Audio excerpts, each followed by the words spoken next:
What's going on, everybody? Welcome into the final Blazers Uprise post-game show of the season. The Blazers wrap things up at home, losing to the Utah Jazz 111-80. Eric went to the game. He should be on in about 15 minutes or so, and we'll get his thoughts on the season.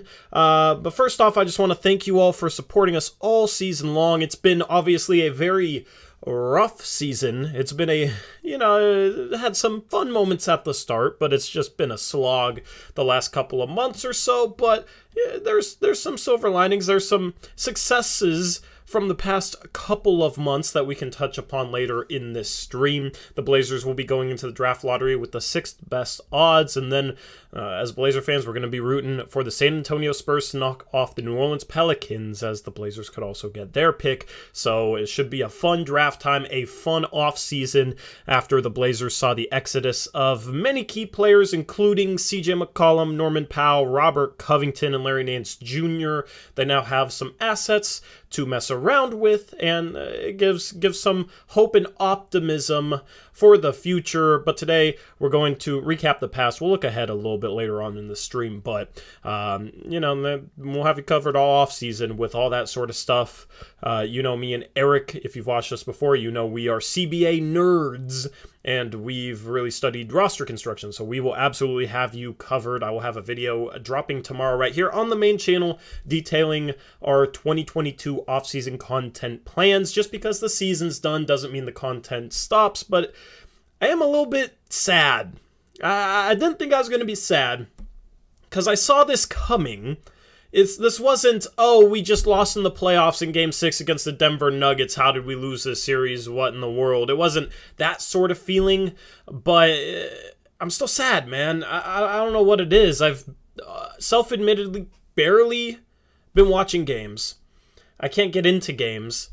I decided today that, I'm going to watch this game, just savor the final moments of Blazer basketball, and I was just stuck on Twitter all day. So, the season's done. It's always sad, no matter if you know it's coming or not. It almost feels like a goodbye in a way, even though we're going to be right here. But these graphics are being retired. We might use the scoreboard once or twice more, because we will be doing streams after the play-in games, obviously, because the Pelicans pick matters. So Blazers Uprise Live, our second channel, will have post-game shows after the Pelicans play-in game on Wednesday, and we'll use a scoreboard for that. But Chris will be on graphics tonight. He's already been working on things. Just wanted to use the graphics up one last time before we retire them. Every season, I always like to do a brand new batch of graphics and keep things fresh for you guys. So this is going to be the last stream with them. I'm parting ways with my babies, my beautiful creations. Shout out to Elias, $20 dono. He says, thanks for a good season. Appreciate you, Elias, man. Thank you for the $20 dono. Thanks for being supportive. It means a lot to both me and Eric. Shout out Grace, member for 3 months. Her member message is, thanks for giving the best post-game show, guys. And I appreciate that, Grace. I know Eric does too. All right. Let's just talk about, we're going to look at stats. The player cards today aren't going to be based on who played in this game. It's going to be seasonal stats for guys that matter. That's what Chris is doing right now. We'll take a look at that. Once Eric is here, we'll take a look at playoff matchups too. We actually got a lot to get to in this post-game show. Shout out Hyperprime, $5 dono. He says, I have to be a part of the season ending, but does anyone know if Terrence Stotts was at the game? And Dame nearly made me cry with that message. Thank you, Hyperprime, for the $5 dono. Dame gave a message before the game to the Moda Center crowd, which was a pretty packed building, especially compared to how it's been this season.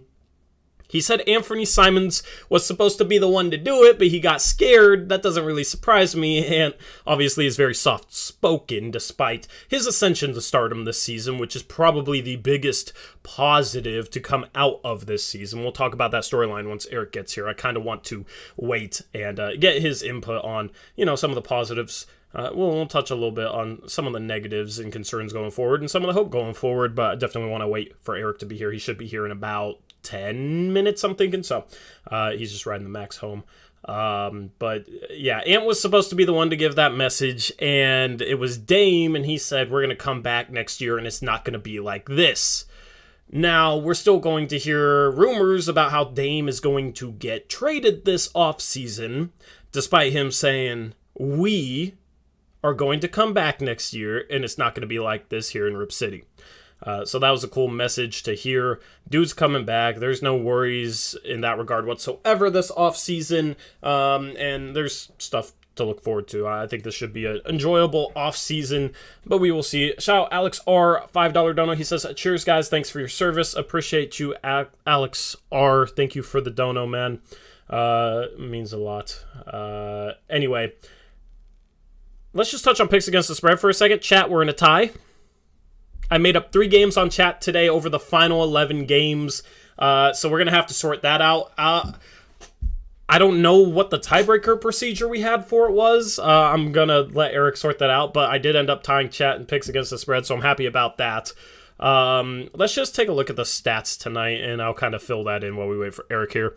As far as the Blazers go, I mean, this was kind of a microcosm of the last 2 months of their season, and obviously we wanted them to lose. The Blazers only won 2 games after the All-Star break. They were 2-21, if I recall correctly.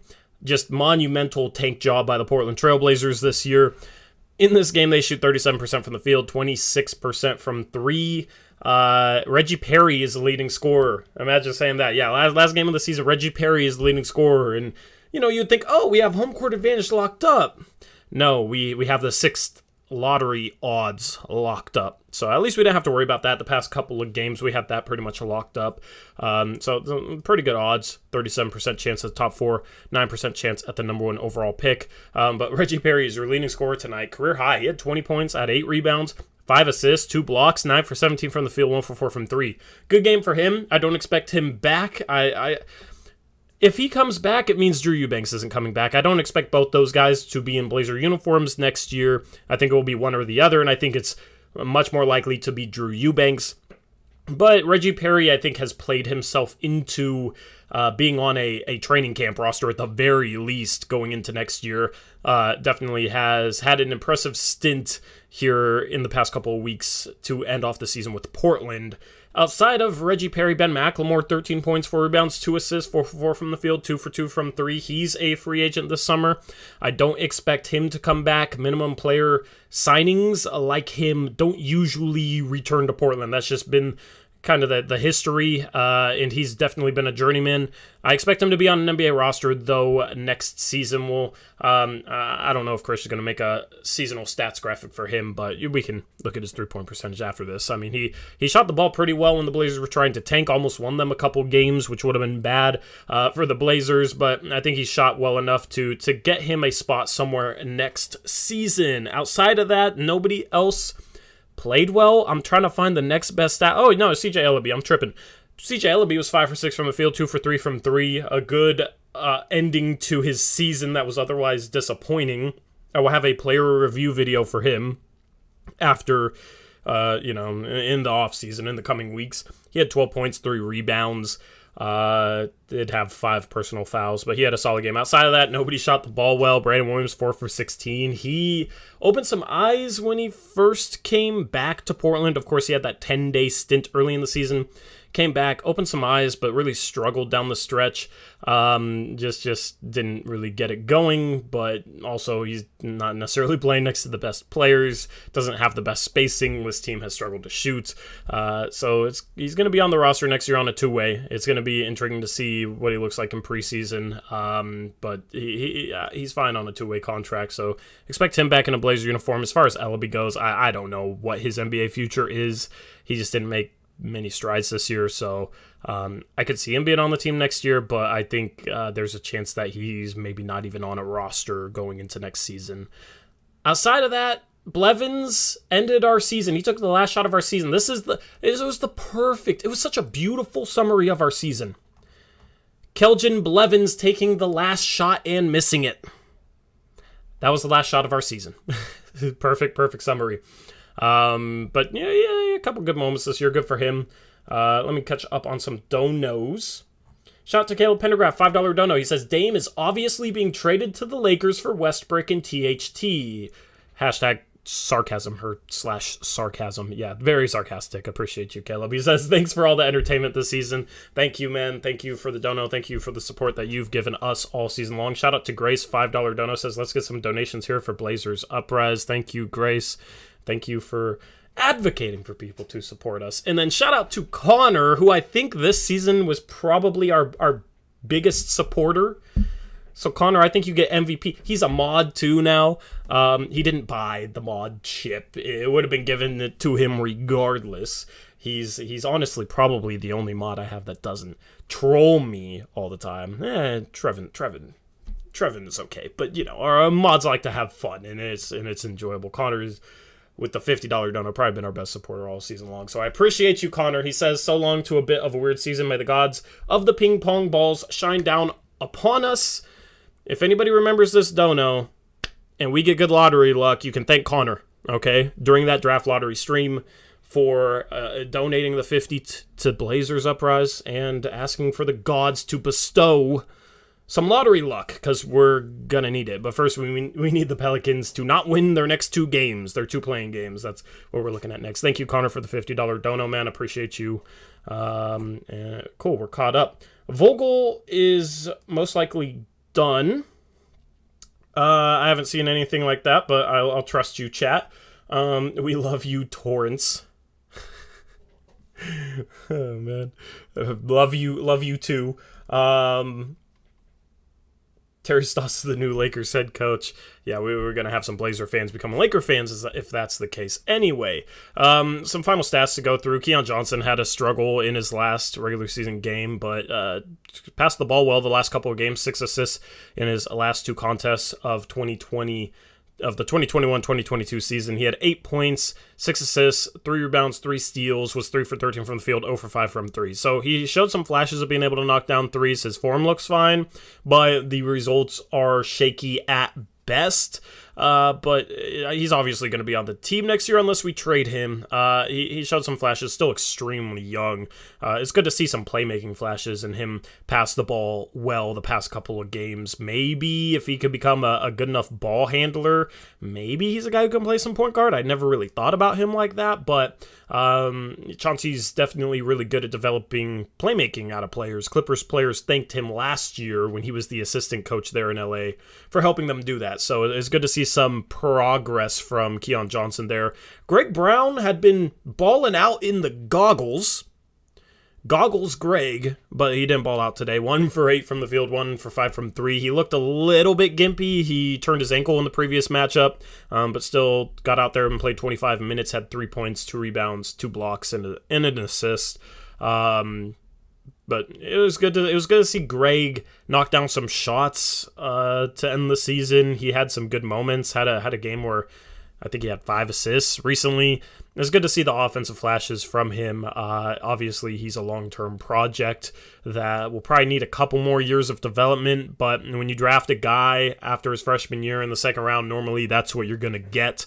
And it's good to see some progress and some flashes to end this season. Elijah Hughes 1 for 6 from the field, 0 for 3 from 3 today. He's not going to be back in a Blazer uniform next year. I'm more confident on him not being back than pretty much anybody else on this roster. And then Didi Lozada, who's actually under contract going into next year, so could be included as salary filler in a trade or could be on the roster next year. He was 2 for 5 from the field, 1 for 2 from 3, 5 points, 3 rebounds. Obviously, we didn't get much of a look at him as he returned from injury relatively recently on March 30th. So only a few games to see him play. Still don't really know what he is in the league yet. Anyway, that wraps up the player stat lines. Still waiting for Eric to join. He should be joining any second.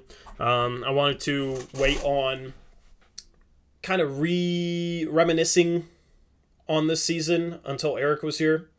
So we'll get Eric in here and we will kind of reminisce and go over some of the storylines. Feel free to ask questions. I will answer whatever questions you want. We got the Lakers game went final relatively recently, went into overtime. The Lakers ended up winning by 5. Austin Reeves, 31 points, 16 rebounds, 10 assists. He was one of my favorite sleepers in the draft last year, went undrafted, and He looked really good tonight. You got Malik Monk with 41 points. So some wild stat lines today across the NBA. You got a lot of unheralded players getting a chance to make some noise, which is always cool to see. Wenyen Gabriel, 14 and 10.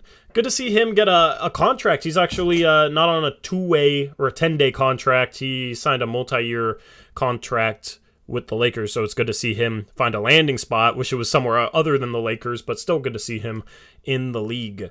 Eric Brandt went to the game, that's why he's late, and he lives out in the sticks, so it takes him a little bit to get out there. He said he left like an hour ago and was on the max and still isn't home, so he doesn't live close to the Moda Center. But yeah, let me know if they announce anything about Vogel being fired. I assume it's going to happen, but anyway, I'll answer this question. Tori, I know you're a Keegan Murray hater, so I got a hypothetical for you. We get 6/7. Front office is between Sharp and Keegan. We take Sharp. We trade Pelicans pick for Grant. We take Keegan. We keep the Pelicans pick. Which would you do?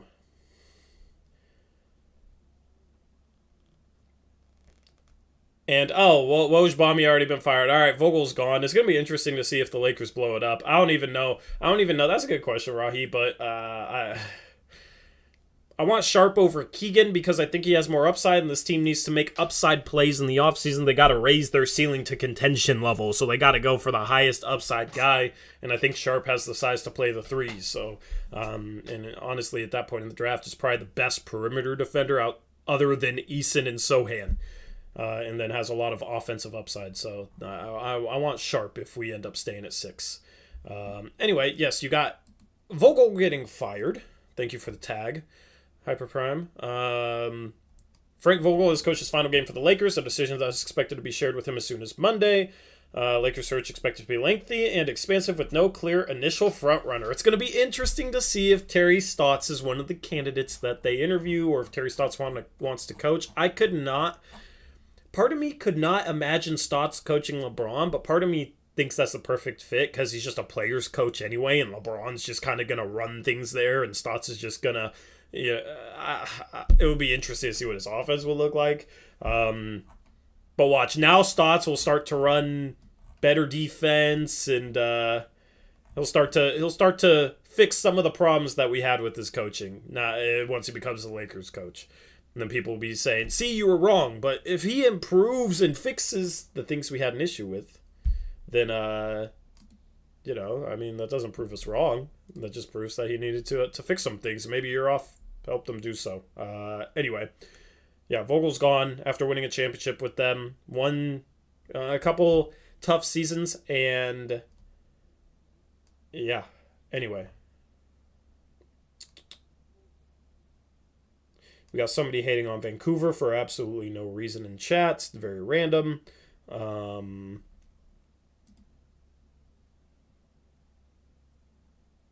Anyway, don't just randomly come in hating on my hometown. It's very weird energy. Max, the Lakers fan, says Torre will be willing to trade everybody to avoid another retirement home team next season. All right, give us AD and give us LeBron. Obviously, we can't match their salary, but if they are Vancouver hate, yeah, I don't understand the random Vancouver hate. What prompted that? That was so random. No, I'm not Canadian. Vancouver, Washington, right across the river from Portland. There's some rough spots in it. There's some decent spots. Just like every big town or city. There's some bad spots. There's some good spots. Like, there's that's the thing. When you've got a town or a city of large size, it's going to be big enough where you're going to have a bunch of different areas, and different things. So, anyway, I just don't understand the hate. I like the part of Vancouver I live in. So, anyway, how are we getting LeBron? We're probably not getting LeBron. But you know who we are getting? We're getting Eric, which is better than getting LeBron. What's up? All right, I just unmuted you. Okay, cool. Hello. Look at your Blazer jersey. Did you get that from the game, or do you already have that? Man, you're so unobservative that you didn't see me wearing it in the show earlier today. The show? Oh, were you? I was so worried about picks against the spread, man. I didn't even notice. I'm not even joking. But let's just start off with that. I tied chat. Yeah. What did we say was the tiebreaker? Didn't we say pick percentage? I thought it. Yeah, I don't know if we did double down percentage or I'll have to not. watch back the first stream of the What? double downs doesn't make sense because it should just be pick percentage. That's the point I made like at the start of the season. Didn't we last year decide a tiebreaker with a play-in game or something? Yeah, but I don't want to bet on the. I mean, if that's what we're gonna do, that's what we're gonna do. If we didn't set a clear tiebreaker, that's what we have to do. So yeah, I mean, I'm happy I came back though. I didn't think it was gonna happen. If I just picked the freaking Jazz in this game, Eric, I would have won. Should have picked the Jazz. Why did I pick the freaking Blazers? I thought it was home game. Jazz aren't gonna care. Still, should have known. Anyway, what's going on, man? How'd you enjoy the game? It was awesome. But yeah, this is how long it took me to get home, leaving at the end of the third quarter. You just got home, man. Yeah. I've been sitting here stalling. I've been sitting here. We're waiting for Eric. We're waiting for Eric. I think I've done a pretty good job stalling, though. The last part of my drive was through the snow. It's snowing where you're at? Yeah. I wonder if it's snowing where I'm at. That's crazy. We just wasn't sticking very well, and it was very wet, but like, yeah, it was still, snow. Yeah. Okay. It's April. April 10th, yep. Oh, it's supposed to snow tonight where I'm at too. Okay, well it's dude, it's snowing after the Blazers season is done. When has that ever happened? I don't know. That's crazy. Maybe that year it was canceled, but then we picked up the season. Well, canceled, but I don't think it's snowed that either. That's crazy. The Blazers season is over, and it's snowing outside. Okay, shout out Caleb Pendergraph, $5 dono. Says, Chat would have won if Tori hadn't sabotaged Chat's voting strategy. What did I sabotage? Chat sabotaged themselves. Chat was trying to match up picks with me, and it was like they were keeping it real close, like more than ever. And keeping it close got them a double down win for a game that already happened, and still tied. So, we're going to have to figure out the tiebreaker. I will go back to the start of the first stream of the season, but let's not worry about that right now. Let's recap the season. So I've been waiting to recap some of the storylines from this year because obviously I want you here for that. We'll look at player seasonal stats. Krish made graphics for that, as well as final standings. Maybe talk a little bit about the playoffs. That's the plan for today, Eric. I don't know how much you've been listening to. Yeah, I listened to most of it except for the last couple of minutes. Yeah. Cool. So where do you want to start off, man, with recapping this season? I'll kind of give you the floor since I've been talking. I had a dream last night, right? You had a dream? Yes. And in my dream, I watched Dame address the crowd and was like, don't worry, we'll be back next year. Thanks for sticking by us again next year, right? Mm-hmm. Or this year, and we'll get him next year. Don't worry, all that kind of stuff, right? And I thought it was like too cheesy to like mention it earlier. Yeah. But I probably should have, because that would have been very prophetic. But anyways, then I was like thinking like, oh, Dame won't even come out because he's been hurt and stuff. So it'll be someone else that does it, you know? Yeah. Probably one of the like a Blevins or someone who's playing right now, you know? Blevins? So, that would have been insulting to the fans. That would have been so funny. But so yeah, then I was like, so yeah, it's not even worth mentioning or whatever. And then I'm walking like around the circle to go to the section. I hear, and now with Damian Lillard with a message for the fans. I was like, no way. So like we go in to like watch it before we get to our seat, and yeah, he's basically said verbatim what my dream was. Like, yeah, so pretty cool. I was glad he said it. I'm glad they had him come out. I don't buy that it was supposed to be Ant. I think he was just making a joke, but he might have been. That would be his thing to do. But also, I could see Ant being too nervous to do it. Right? So yeah. I don't know. Both things are plausible, I guess. But yeah, I'm with you. I heard you say that earlier. That I'm 100%. Like I'm not even. Last summer, I was slightly worried, but if you watched us at all, you knew out of all the Portland Trailblazer shows or media or whatever you want to call it, we were the only two saying not to worry about it, that to trust Dame, he's not going to go against who he is, all that crap. But there's still a little part of you hoping that's right, and he doesn't. And some of the things he said were kind of like, oh, wait a minute. But I'm like, I don't even think it's a possibility this summer unless like something like the organization comes out and says something bad about him or something. Like short of that, I don't think there's anything in here to. I don't think there's anything to be worried about with him, and I love that he said that. Yeah, absolutely. And you'll still have people talking about how he's going to leave, even though he literally just said for the millionth time that he's going to come back. So, not worried. I'm going to take that dude for his word compared to other people that think that they know what's best for him. Yep. Anyway, let me take a couple donuts. Shout out Braden Fennis. Sorry if I butchered your last name, man. Shout out to Braden for the $5 dono. He says, hey guys, been watching for a few years and just wanted to say appreciate the amazing show y'all put on. Y'all add a whole nother level of depth to enjoy. And that's the goal, man. I'm glad you feel that way, and I appreciate your support. We appreciate your support. It's always good to hear from people that don't normally comment a whole lot, because I know there's a lot of people out there like that. So it means a lot. Thank you for the $5 dono.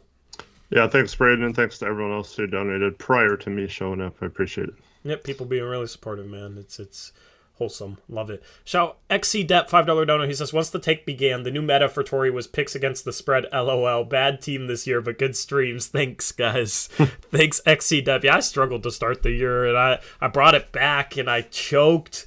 I lost the lead to chat going into the final 11 games. It's being down 3 is tough because we're going to agree on probably half of them.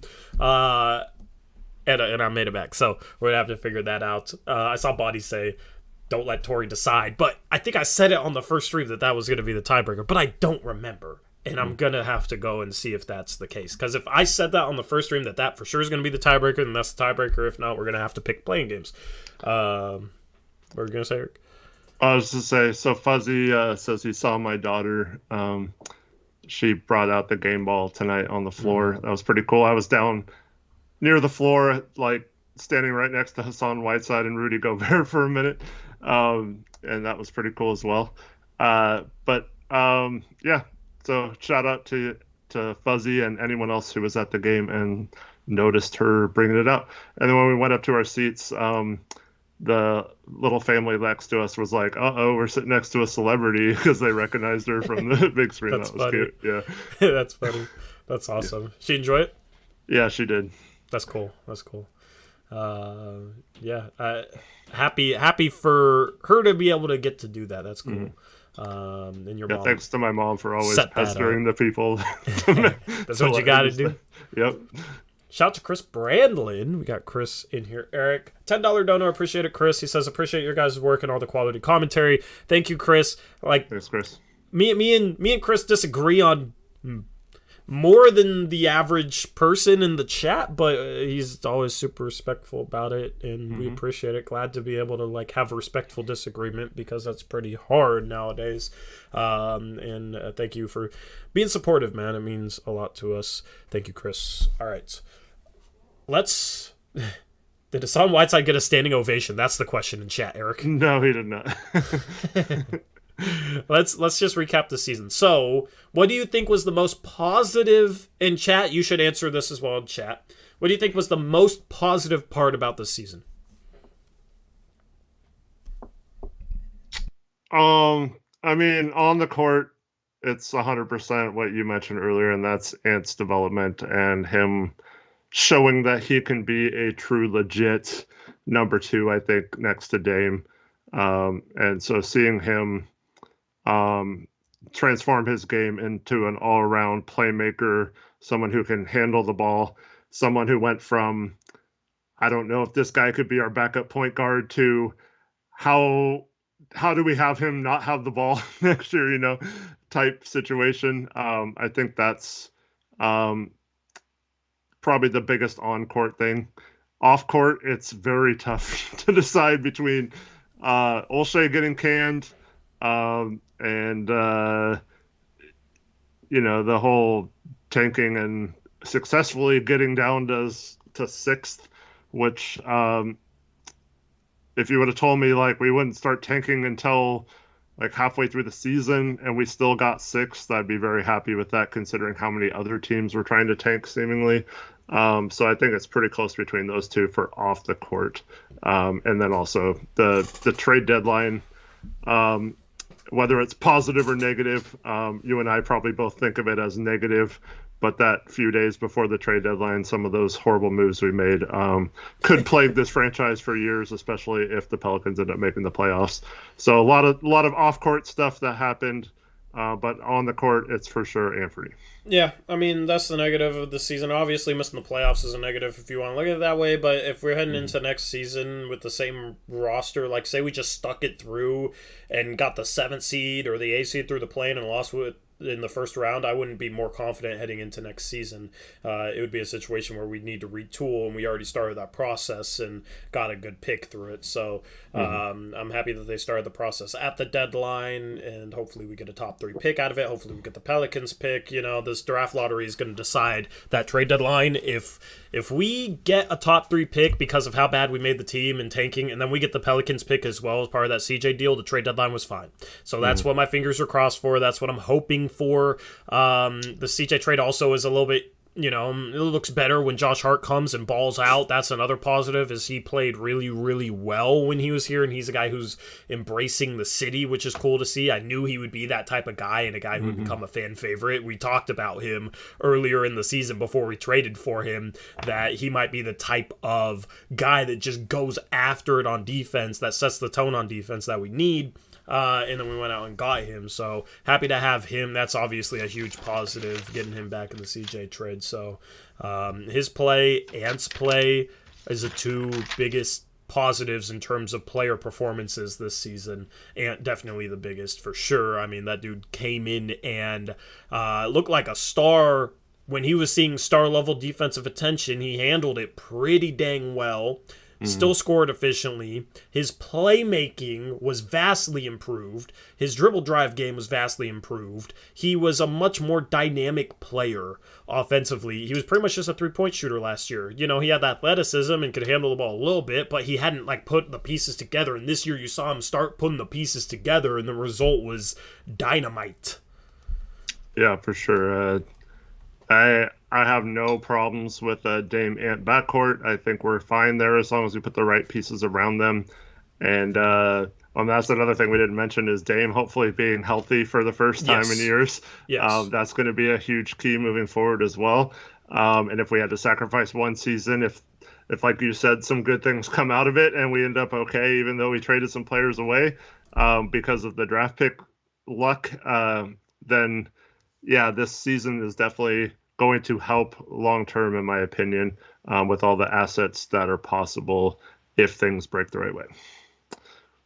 Yep, I agree. We got a dono from Definitive One. Do you want to read this one off? It's Definitive One, man. Sure. $10 donation from Definitive One. First, thanks for the season, ENT. Appreciate you guys. Now, if New Orleans beats San Antonio, then Powell and Rocco step up to eliminate them and retain our New Orleans pick. Does Cronin get redemption?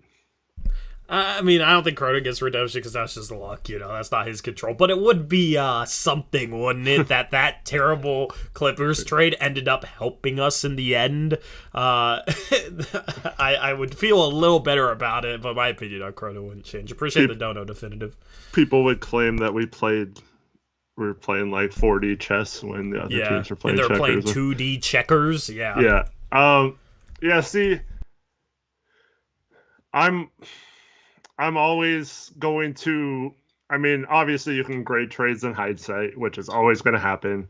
That's just part of sports and life in general. When you know, decisions you make are always going to come back to either haunt you or turn out fine, even if you made the wrong move or whatever. Sometimes you still can be fine out of it. So I'm not going to give him any more credit because no matter what happens moving forward after the trade deadline, the trades he made at the time were not good. He did not negotiate well in the CJ trade. Now, once again, it could turn out fine if we get that lottery pick and it turns into a useful rotational player. Plus, we have a Josh Hart in that out of that trade as well.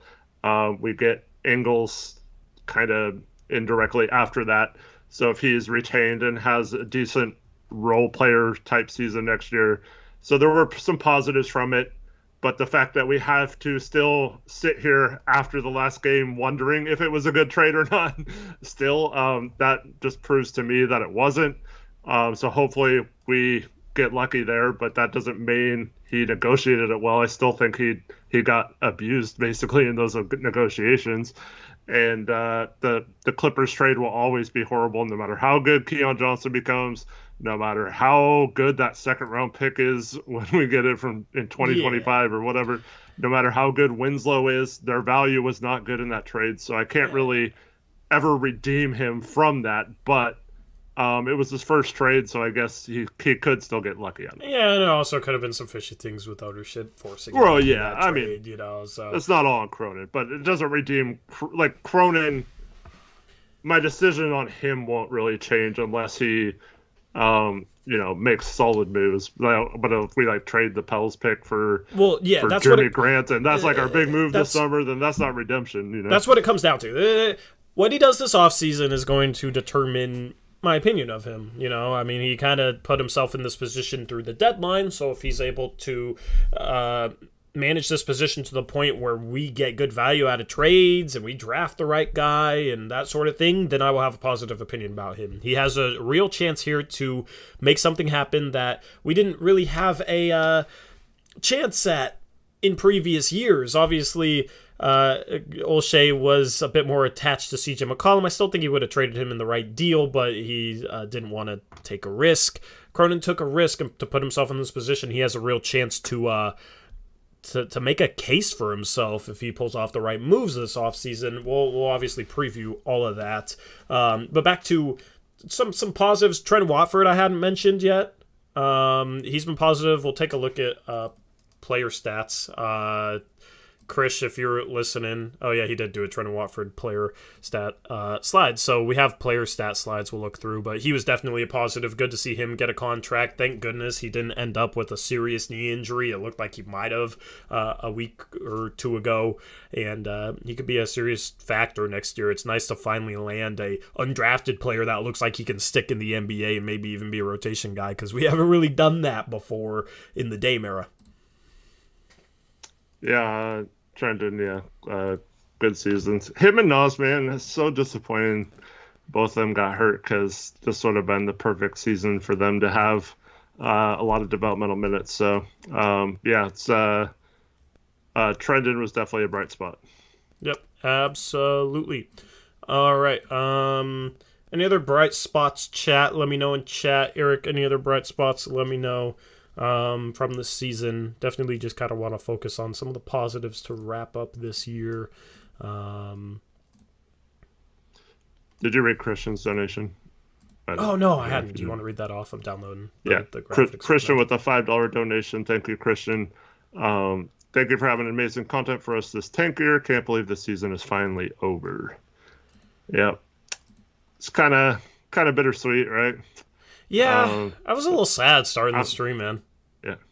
Yeah, I'm happy the season's over. We can get to it, but it's going to be a long 37 days until the lottery, the draft lottery. It's the longest off-season we've had for this channel, because, of course, the first year we did it, it was canceled, and then the bubble, then the off-season, and the next year the off-season was 1 month shorter. So this is going to be the longest off-season we've had. But, going to fill it with some content, get some pickup runs, hopefully. We're going to be able to do some things we haven't done before, so happy about that for sure. All right, do you want to just start looking at player stats, player cards?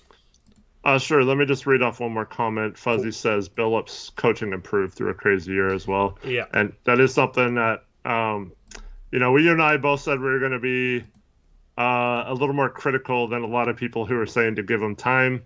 And we were critical on a lot of game plan strategies, schemes, especially on the road earlier in the season. I remember a game early on at Phoenix where we decided to switch pick and rolls with Chris Paul, and he ended up destroying us in the fourth quarter, and it was just really frustrating. There was a lot of times where I was like, man, what is he doing? Like, he's going against like at post-game conferences, he's saying all the right things. Like he knows what they're doing wrong, but then he's not like implementing the things that he's saying. And you could tell throughout the season that he started to get a little more comfortable. I think maybe he took some cues from maybe an Ime Udoka who stuck with his, was basically strict about his system working and was telling them, from the beginning of the season, no, it's trust me, we're going to do it my way, or it's not going to work with me here. So I think he became more confident. Now, it's a little easier to do with younger players, and I think he proved that he can handle coaching younger players and is a good mentor for younger players. So now it's just a matter of making sure he sticks to his philosophies with the full complement of players. And I'm pretty confident it'll happen next year. And I think having a full year with him and knowing the expectations that he'll have of each player and kind of what he expects out of them each practice and game and scenario and stuff like that, I think will go a long way. And hopefully all these guys sitting and watching the game got a good up-hand close look at Chauncey coaching and understand him a lot better. Yep, I agree with that. It's good to see. I mean, I think it just needed guys that embraced his ideologies more. I think you had a serious issue at the start of the season with players being bought in.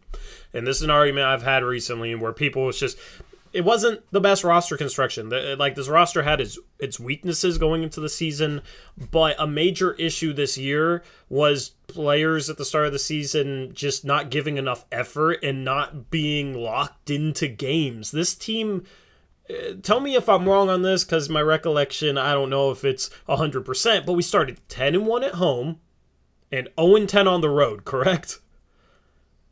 Something like that, yeah, because it was a long time before we got our first. It might have even been worse than that on the road to start.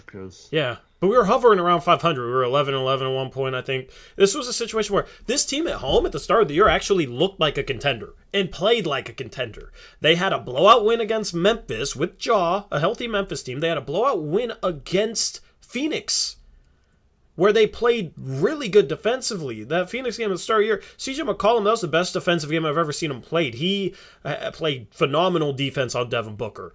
And it was a situation where it's like, oh my goodness, this is the team we've been talking about. Yes, they're a little bit undersized, but Norman Powell, 8'6.5" standing reach.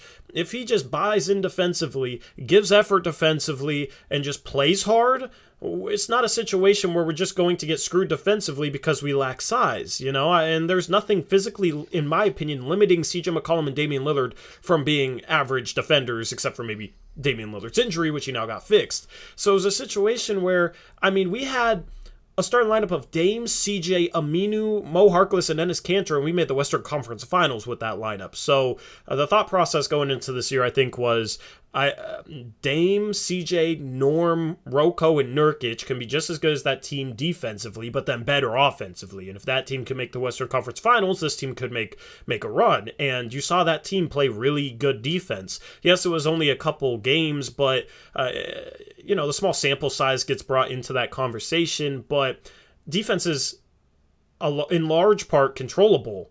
It's where you're positioning yourself. It's how much effort you're giving. It's how focused you are. It's a controllable thing. And you have a situation at the start of the year where this team looked night and day different at home and on the road. I don't think that was a coincidence.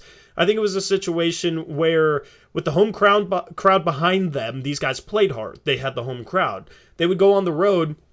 They weren't focused. You could see it with their attention to detail. Some of the silliest mistakes I've seen from a Blazers team ever.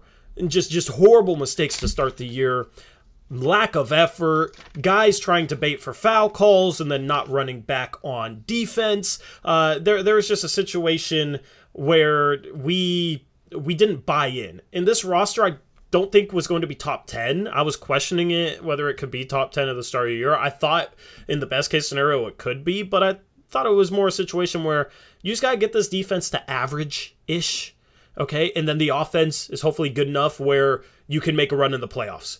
Because there's no personnel-wise, Dame, CJ, Aminu, Harkless, and Kanter was a below average starting lineup defensively, right? You had better on ball defenders with Aminu and Harkless, but you had no rim protection with Enes Kanter in there.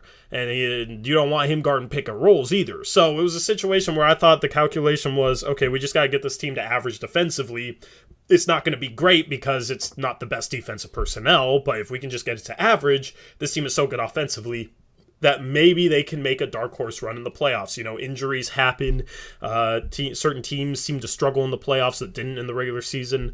I think that was the calculation, and it was doomed from the get-go because I don't think multiple players on this team fully bought into giving effort consistently, to having the attention to detail they needed. I think that was Norman Powell. I think that was Robert Covington. I think there's a reason those guys got traded like that, and it was a situation where they barely got anything back for them. I think those two were two of the biggest culprits. And then you get Hart in here, you get Winslow, you have Anthony Simons, you have Yusuf Nurkic. This team goes on a 4-game winning streak right when that happens. Right? Guys that had barely played together, all of a sudden they look like a well-oiled machine. Mm-hmm. And then obviously we had to rest those guys, but I think that was the situation at the start of the year. What are your thoughts on that?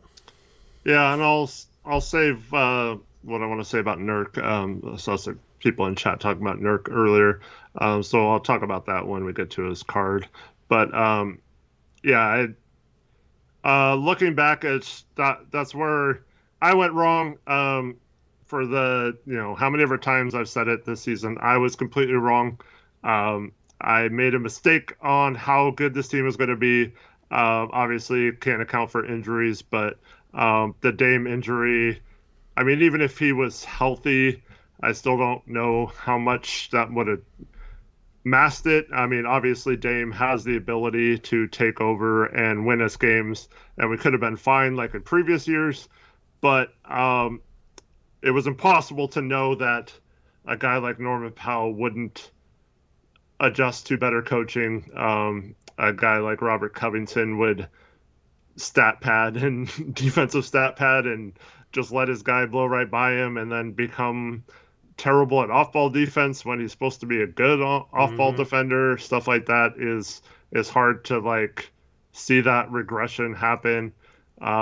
Nance, I don't think we really utilized his abilities correctly, and then he got hurt. Zeller was not, even Billups was praising him as one of his guys in the offseason that he really wanted to bring in. And he just was not fitting in right to Chauncey's defensive scheme. He was not showing on the pick and roll fast enough, and then he wasn't recovering fast enough. So I think we need a little bit quicker players, maybe. I think hopefully that this front office picked up on that, just the type of players we needed didn't necessarily fit the style that Chauncey tried to implement. And then, like I said earlier, I think Chauncey's only mistake this year was kind of easing up and not keep pushing on his philosophies, and he kind of gave in to letting CJ and Dame and the defense go back to some of the things that they were comfortable doing when they were struggling, instead of continuing to try and work on it. And that's the same thing that I feel like happened with Stotts, is he never gave it a long enough time to progress to being to the point where it was comfortable with them doing it. And that's, I don't want to keep on bringing up Boston, but it was uncomfortable for them through the first 35 games or so of the season. They were under 500, but if you stick with it long enough, we've made this statement several times prior to this season with coaching and stuff like that. You have to get to a point where it's instinctual, and you do certain things off ball or on ball or fighting through a screen without having to think about it each time. And at this NBA level, when you think about stuff and you have to process that before you react to it, it's too late. These guys are too good. They shoot the ball too fast.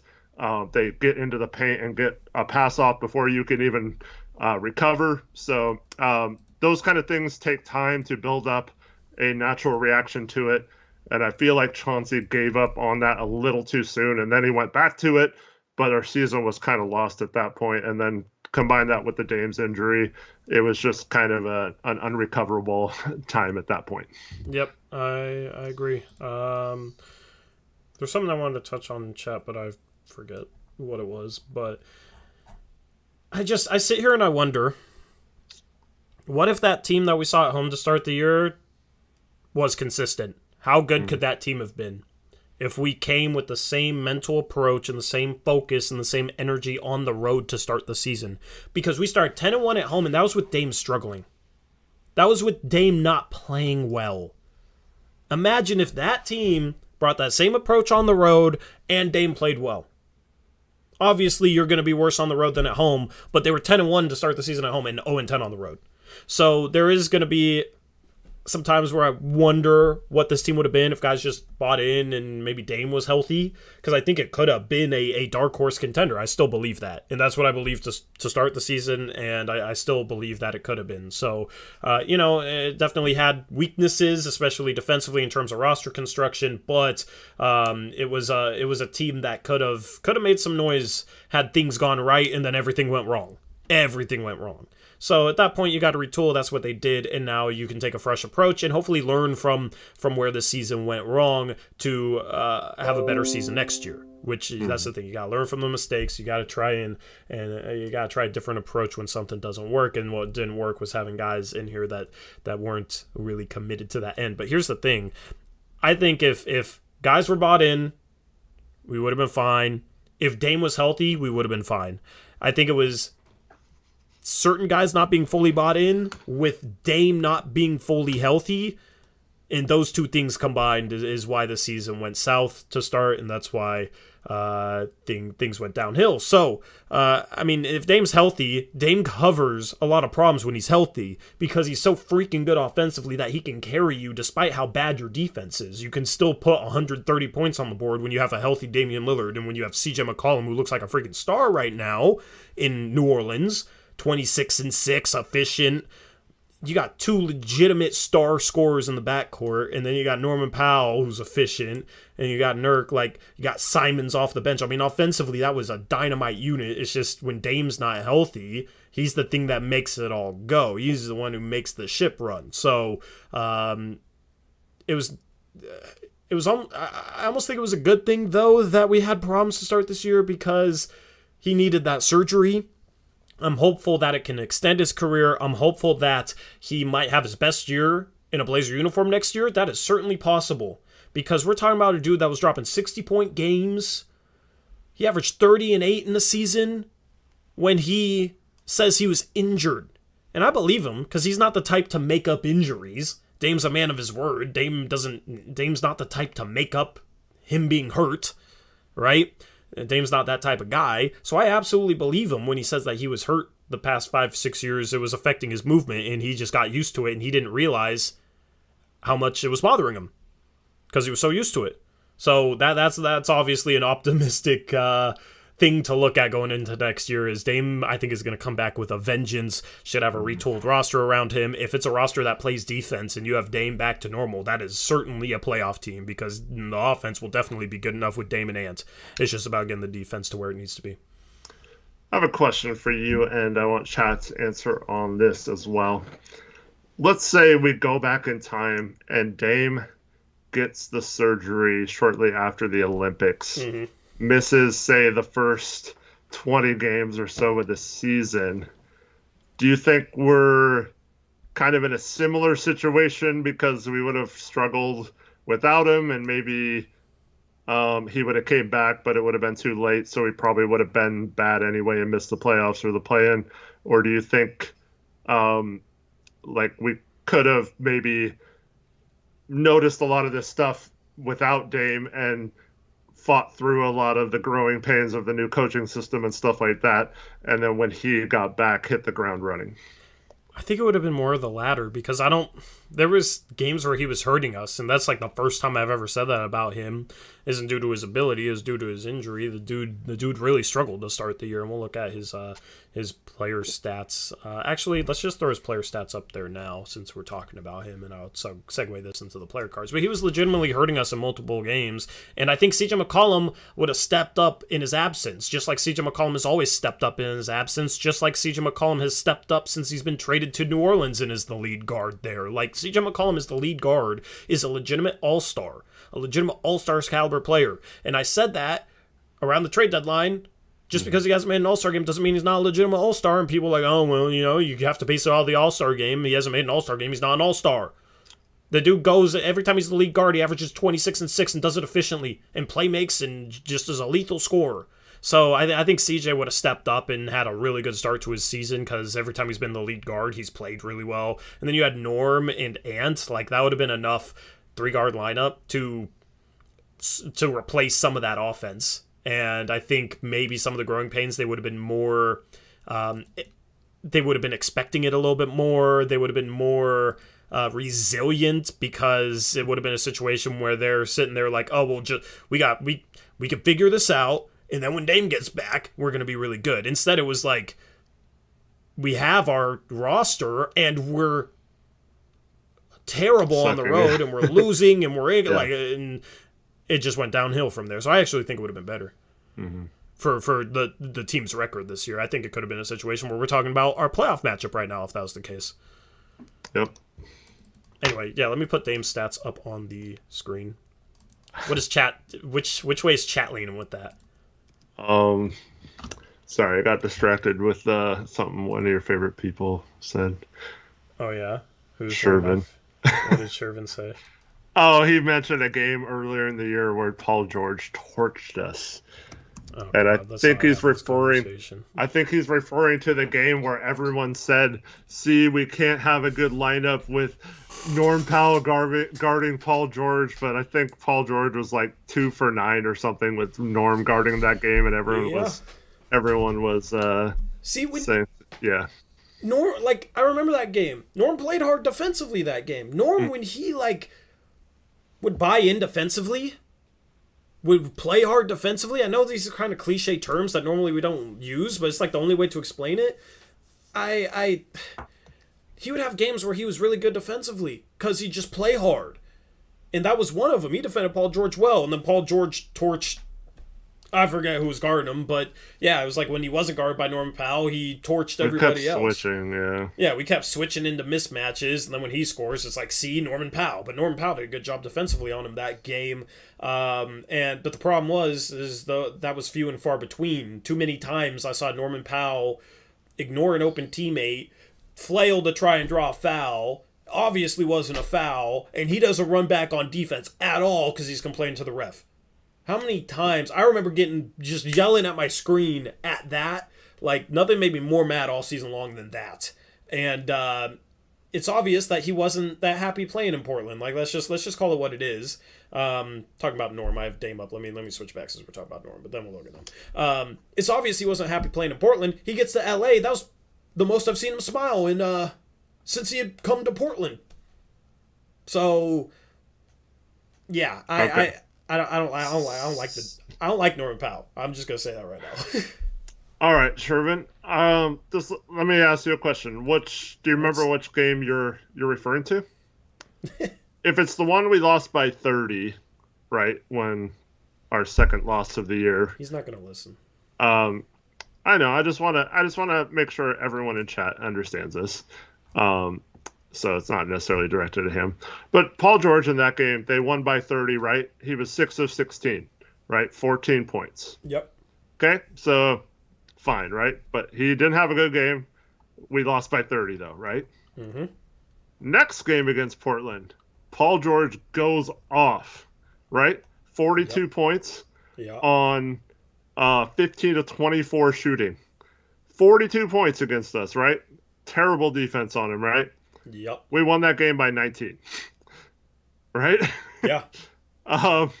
Yeah. So I don't know which game you're referring to really, but And then the third one was the one where Norm locked him up, huh? Yeah, he was 10 for 24 from the field. Yep. And he had 24, okay. 24 points. We lost by 8. but that was the game that everyone was like, oh, Norm is so bad. And he, like, I mean, Paul George shot 10 of 24 and they thought he dominated us, and most of those were on switches. And yeah, so those were the he three said early that was games. the game we won. So the problem was the game we won by 19. That was the problem. Okay. I don't even. Okay, good point, Sherman. Let's not spend too much time on this on the last stream of the season because we could go for days and it's not going to go anywhere. Yeah. But yeah, I'm just going to say it right now. I wouldn't because I don't think the rest of the arena would, but if I was at Norman Powell's return game to Moda, I would boo him.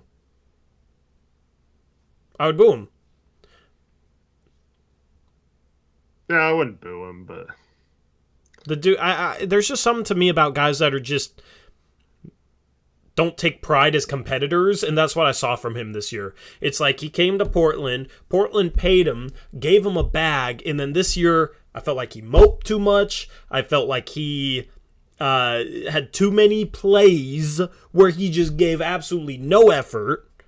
When he would step up, he could be a good defender against threes against Paul George when he gave that effort. He has great length. He has a 8'6.5" standing reach. That's close to average for a small forward.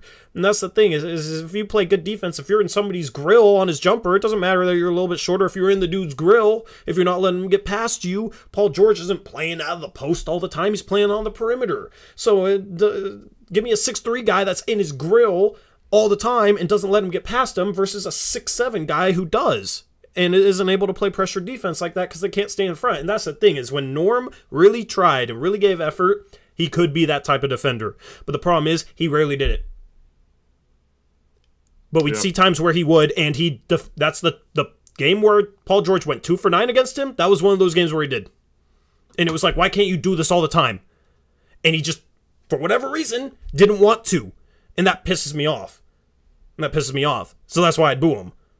Because he got his bag, even though he didn't want to be here, he got his bag here, moped, threw on multiple possessions where he doesn't run back on defense because he's arguing a foul call for whatever freaking reason. That's not even a foul call. It didn't embrace the challenge head on, didn't commit to being the type of defensive player we needed. So, that's my feelings on Norm. Nobody has to agree with those feelings on Norm. I understand if your guys are fine with him and don't, feel that way towards him. That just irks me. That bugs me. I still think that maybe we gave him the Paul George promise. Speaking of Paul George, that if he was unhappy, we'd deal him as kind of a side handshake agreement of re-signing with Portland, But yeah, I still think it was a good move to re-sign him. I still think he could be a valuable player when used correctly. And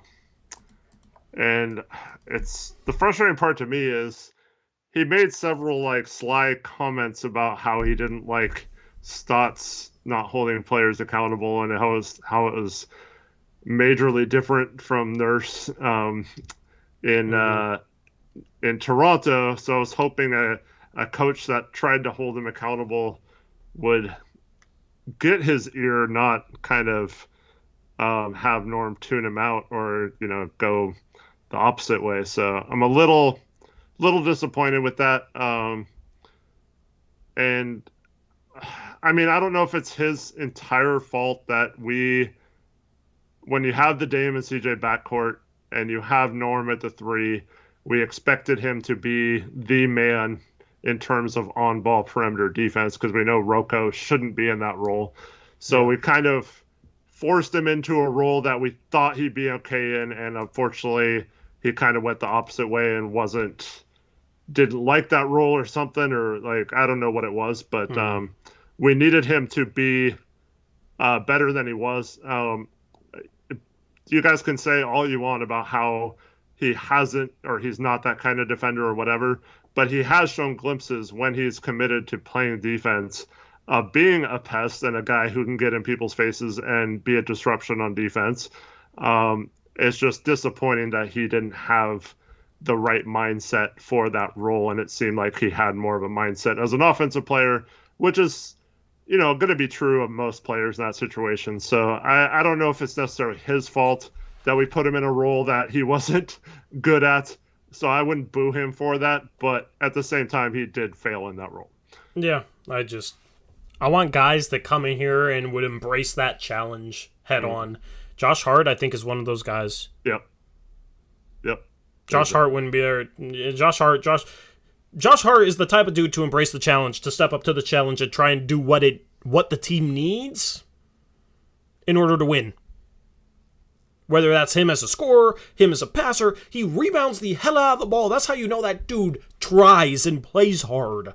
Have you seen the way he rebounds? We'll look at his stats in a second. The dude is a phenomenal rebounder for a 6'5" guy. And he plays D. And he guards bigger players pretty well for his size because he competes. I just want competitors on this freaking team because that's what frustrated me at the start of the season. We just didn't have enough competitors. And the Raptors, I mean, they had so many good defenders. So, like, the people are saying that he wasn't a good defender on the Raptors. Well, they didn't need him to be. So, when you're playing with, like, a Siakam, he played with Kawhi for a year. He played with Danny Green. Kyle Lowry's a good defender. Van Vliet became a good defender. There's so many good defenders. Like, you don't have to be that guy where you're the main perimeter defender. And that's what I was saying. We found out he was not going to be good in that role, at least on the defensive end. But like that doesn't mean that he's like a horrible defender. I mean, he can be a competent defender on the right team if you don't require him to be the main perimeter defender. And I think once again, I was saying this from the beginning, it puts too much pressure on your defense if you have a person who is basically the guy who has to be the perimeter defender in all situations. Whereas that's why I think it has to be dispersed more. So like going into next year too, like Dame and Ant have to step up and take some responsibility on defense. You can't just hide them every defensive possession and expect the two forwards to completely do that. And that's why I was so excited about having a scheme change, because like I always come back to this too. Steve Kerr, the first phone call he made when he was head coach, he calls Steph Curry and says, look, I expect you to be a good defender, and I'm not going to accept anything less out of you. And Steph Curry was like, let's go. I'll do whatever you need me to do. And he still hides him sometimes, but like you need him to be a part of the defense. You can't just be like, oh, Dame, you're always going to go guard the guy in the corner, which Chauncey was doing that stuff when Dame was healthy. Like we broke it down on several Brant's breakdowns, him just going to the corner and telling whoever to go guard the ball and stuff like that. I don't think you can get by having multiple defenders, because CJ was doing that too, like always trying to run away and not be the guy guarding the pick and roll or not being the guy guarding the primary offensive ball handler. So to me, it's the whole design of having him be the sole perimeter defender. I don't think many players in this league, even if they were an elite defender, like let's say we got Herb Jones somehow in this league, I mean, our defense would have been better, but I still don't think having him be like our only perimeter defender without having the other guys need to step up and help him, it can work out long term. So like we can obviously improve in defense if we have better defenders, but overall we need all five guys to work in tandem. And I just didn't see enough of that, especially early in the season when we should have been more locked in with that starting lineup. They had all played together the prior year, and I felt like they should have hit the ground running a little more with communication and knowing each other's games and stuff like that. And that's a lot, a long-winded answer to say, like, I don't think Norm is a good defender, but I don't think he's like, you can just completely write him off as a bad defender, or, but he definitely had something with, I don't know if it was a promise and he just immediately was unhappy, that probably explains a lot of it, but I just don't know how much we can say like, oh, Norm is a horrible defender, you can't ever put him in that spot, because like I don't think many players would have. Yep. Anyway, let's jump into player cards. Oh, wait, no, not that. Dame. Here's Dame's stats on the season. King of PDX. 24 points per game, 7 assists, 40% from the field, 32% from 3, 88 field free throw percentage. Played 36 minutes a game. Obviously, didn't play much. Only 29 games played for him.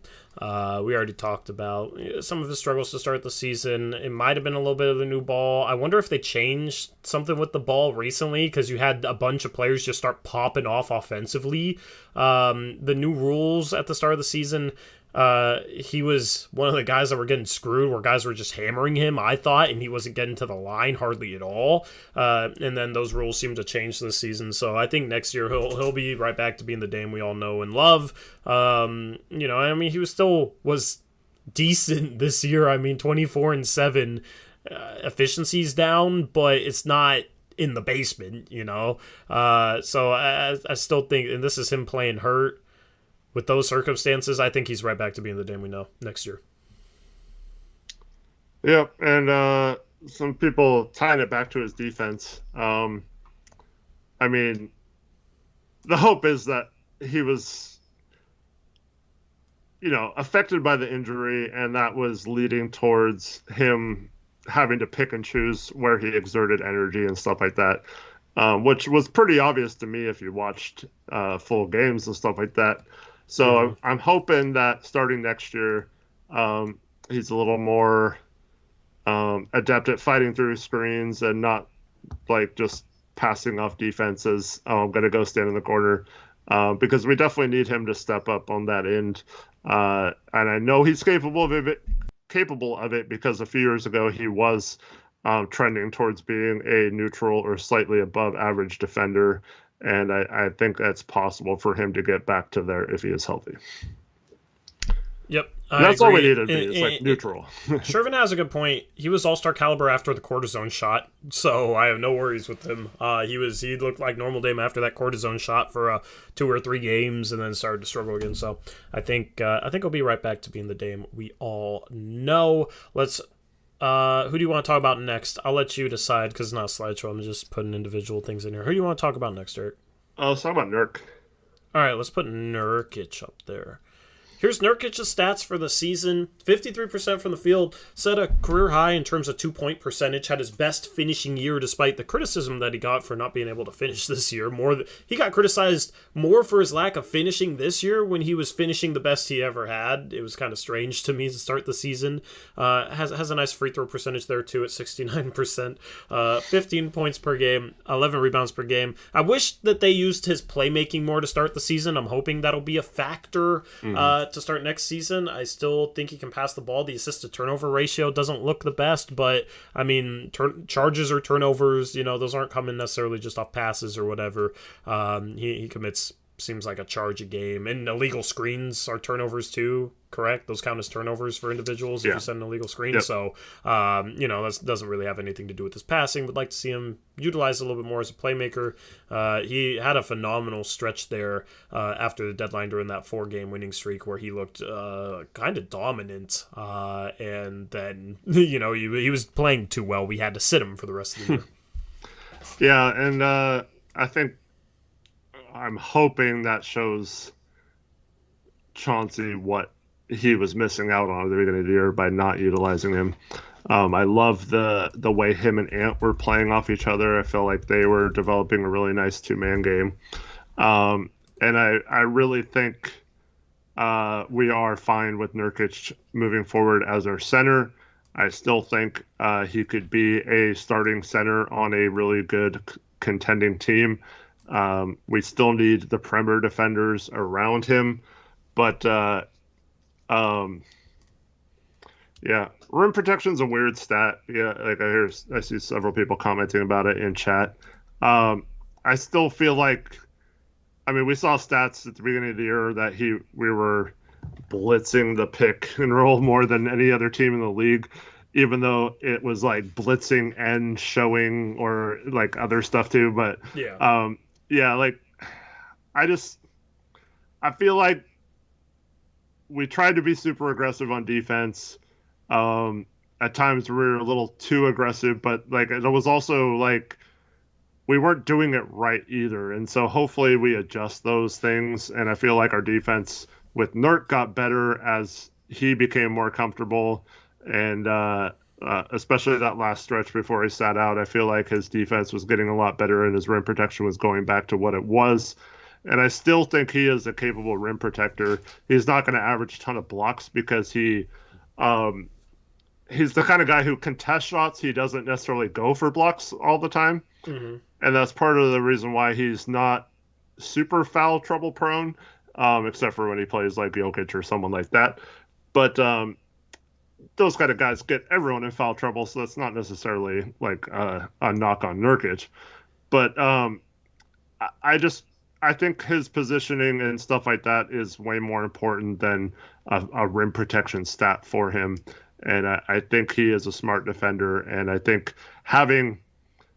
if we get lucky enough to get a Jabari Smith or a Chet Holmgren or something to put next to him, or find some way, and we even saw a little bit with just a guy like Justice Winslow next to him, right? Yeah. And that just having a capable defender there automatically improved his ability to defend as well, and it takes a lot of pressure off him from having to be the entire backside defense of this team.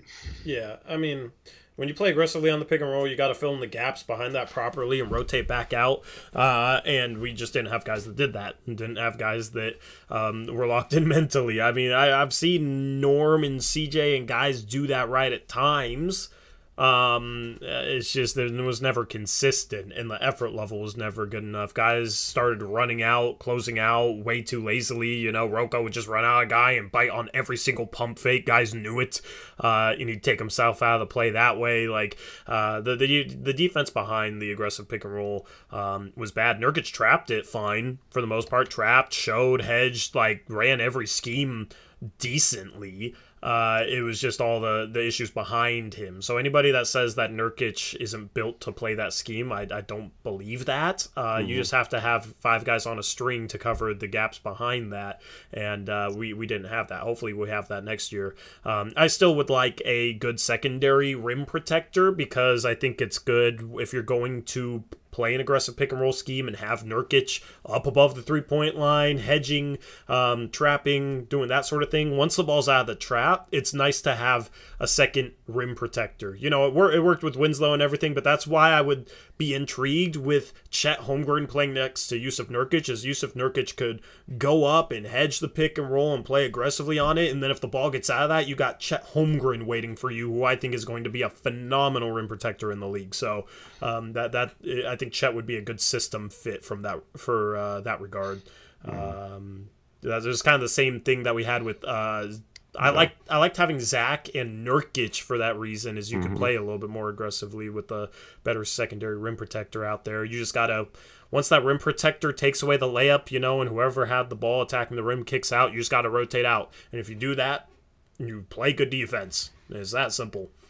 7-2 in the bubble with Nurk and Collins together at the 4 and 5. That was really the only times they started together. But yeah. So I'm encouraged going into next year. Obviously, as a free agent this year, I expect him back. We'll see what type of contract he's on. But anybody advocating for trading for like a Rudy Gobert, Rudy Gobert would be great on this team. Obviously, phenomenal defensive player, but you're not going to trade for a guy like that and keep Nurkic. So you have to account for Nurkic as part of the acquisition cost of getting a Rudy Gobert, who's already going to take a lot of assets anyway. That I just don't think that's the move, because it would essentially be an all-in move at that point, and it doesn't address either of the forward positions. So that's why I haven't really been interested in talking about a Rudy Gobert or a center of that caliber. Now, if it's Joel Embiid or somebody that good, then obviously you do it if you can. If you can get Joel Embiid next to Dame, and you're probably contenders if you just have average players next to him. But for a guy like Gobert, or like the centers that are actually available, a Miles Turner even, that's not the type of move we need to do this offseason. I think we just need to bring back Nurkic, re-sign him, and then use our assets to address the forward spots, and we're good to go. Yeah. I just want to get make sure I don't miss these donations. Hail Blazers, $2 donation. Enjoyed watching y'all rise up this year. Thanks, Kyle, for the donation. Appreciate you. And then our guy Carson Dunn with a $5 donation. Thank you both for all your hard work this season. Helped ease the pain throughout. Looking forward to the future. Love y'all. Go Blazers. Appreciate you, Carson, man. Love Thanks you for too, the dono. Carson. Glad we can ease the pain, because we definitely feel it right here with you guys, And on draft lottery, we can draft lottery night, we can celebrate, or we can try and ease your pain because we'll be in a bunch of pain if it goes wrong, So that's the thing. We're all in this together, and that's why I like having this community. Is you guys are all here in chat, we're on screen. But the whole community is here. We got 166 people watching. We'll have more on draft lottery night, I'm sure of it. And we'll all be going through that together. It's a lot better than just sitting at home by myself, losing my mind, because I'm going to be nervous as hell for that. So I'm looking forward to that. Who do you want to talk about next, Eric? Let's go. Oh, do you have guys we traded, or are they only guys on the team right now? No guys that we traded. Okay. Let's talk about Ant then. All right, we can talk a little bit more. I just feel like we've already talked about him, but we can obviously. Real quick about Nurkic, what do you expect his contract to be? Ask someone in chat. It depends on the market. There's not a lot of teams with cap space, and I'm not sure the teams with cap space would want Nurkic. Mm-hmm. So you're talking about MLE money at least, but I think they'll go a little bit higher than that. $12 to $15 million would be my guess. Year. I think they're going to overpay him, give him a little bit of a shorter, like a 2 or 3 year contract, overpay him just to keep him happy, and not risk him getting upset and signing elsewhere for like the mid-level exception or something. So I think, like in a fair market, I mean, you're probably talking 10 to 12 million. Maybe as much as 14, 15. But I think they're going to do him a solid and just give him a few extra million. So I expect him to sign like a 2-year, $32 million contract. I wonder if we overpay him to try and get a 3rd-year team option on that. That might be something that happens too, yeah. Yep. I had a dream a couple weeks ago that we signed up to a 2-year, $27 million contract. So $13.5 million per year. So it's probably a little low, yeah. I mean, that's 13.5. Decent. It's better than what he's getting paid before. We'll see what he gets signed for. I mean, we thought Norm was going to get $20 million a year, and he got less than that. So it could be the same case with Nurkic. Anyway, we got Ant. Got Chris back on the nicknames. He says, "Ant, I love you, Simons. I'm glad, Chris, that you found another player to stand for that wasn't Norman Powell. Okay, it needs to be Ant or Trent Wofford or honestly anybody on this team. Stand for CJ Ellaby if you want to. I mean, we got Ant here, but first, member message from Clearly a Bot, member for 7 months. He says, thanks for the streams. Let me know to ball this summer. Yeah, we will let you guys know when we have pickup runs. Follow us on Twitter, Blazers Uprise. YT is the Twitter handle. We'll tweet it out. I'm interested to see Clearly a Bot on the floor. Yep, that'll be fun.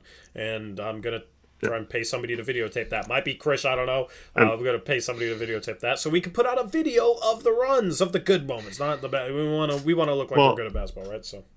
Not necessarily, because I want everyone to feel like they can come. All skill levels are welcome. We'll have, like Tori said, there's trying to get a place with a couple different courts. So maybe we could, if you don't feel comfortable playing like super competitive basketball, there'd be some opportunity for you to play with some non-competitive players as well. So we want everyone to come and have fun. It's not necessarily about skill level and stuff like that. Yeah. So yeah, we'll figure it out. I'm not too worried about figuring that out right now. First one I want to do at start of May, so like a month from now would be a good date. Yeah, we'll have you covered. And then shout out Dro for $5 dono.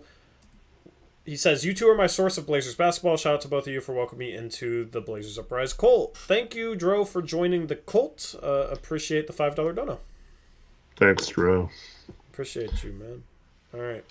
Anthony Simons, 17 points per game. Almost 4 assists per game, which is a vast improvement over last year. 44% from the field, 40% from 3. Improved his free throw percentage, became a free throw sniper. 89% from the free throw line, which was good to see. Assist turnover ratio is about 2 to 1. And dude was, the most positive development of the season. He's going to be the starting shooting guard next year. Looked like a star. Started the season, he had a hot stretch to start the season, and then he went cold, and then after that he went nuclear. So I'm expecting him to be a 20-point per game scorer next year. I think there's a chance that if the Blazers have a really good record, that he might be able to make the All-Star game next year. I mean, we've had this conversation with CJ for years, Eric. Like, oh, can CJ finally make an All-Star game? We're going to start having these conversations about Ant now. Obviously, guard is loaded in the West. It would take maybe an injury or something like that. It would be hard for him to make it. But if the Blazers are top 2-3 team in the West and he's averaging over 20 points per game, 4 or 5 assists, something like that, which is a slight uptick from this, but he's probably going to be playing more minutes per game next year. You could be talking about a dark horse all-star guy.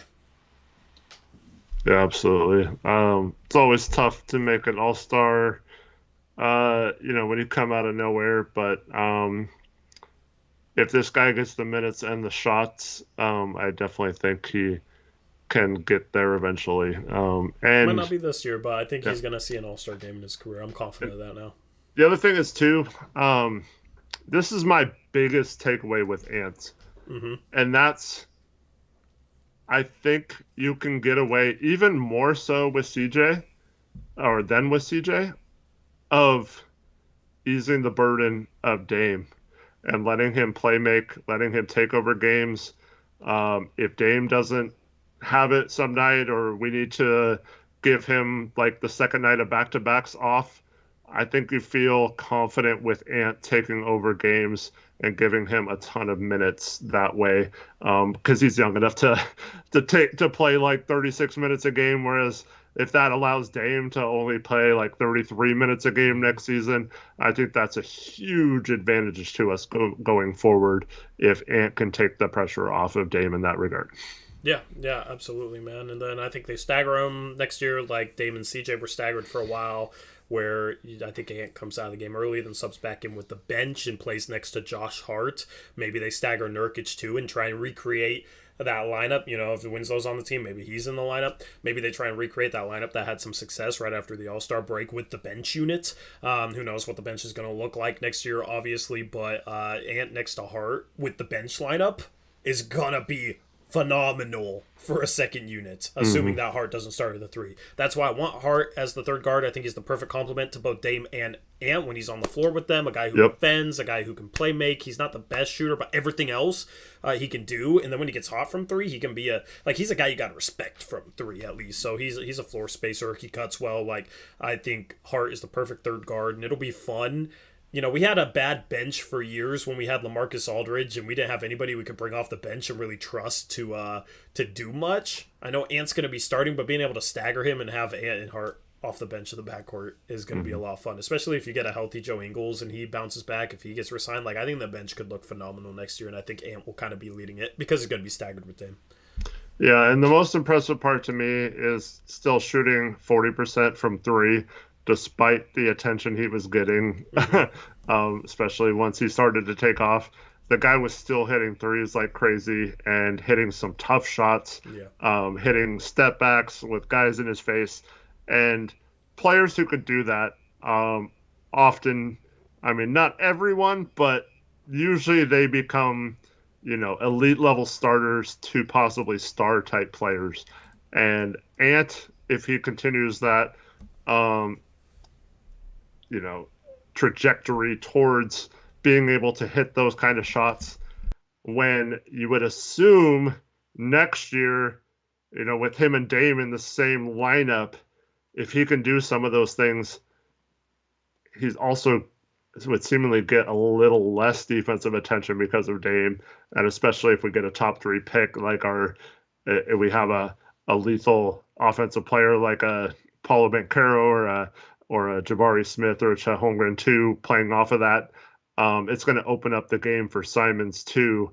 And so just the degree of difficulty for him to still perform in those situations, I think bodes well for his future and how good of a player he can become.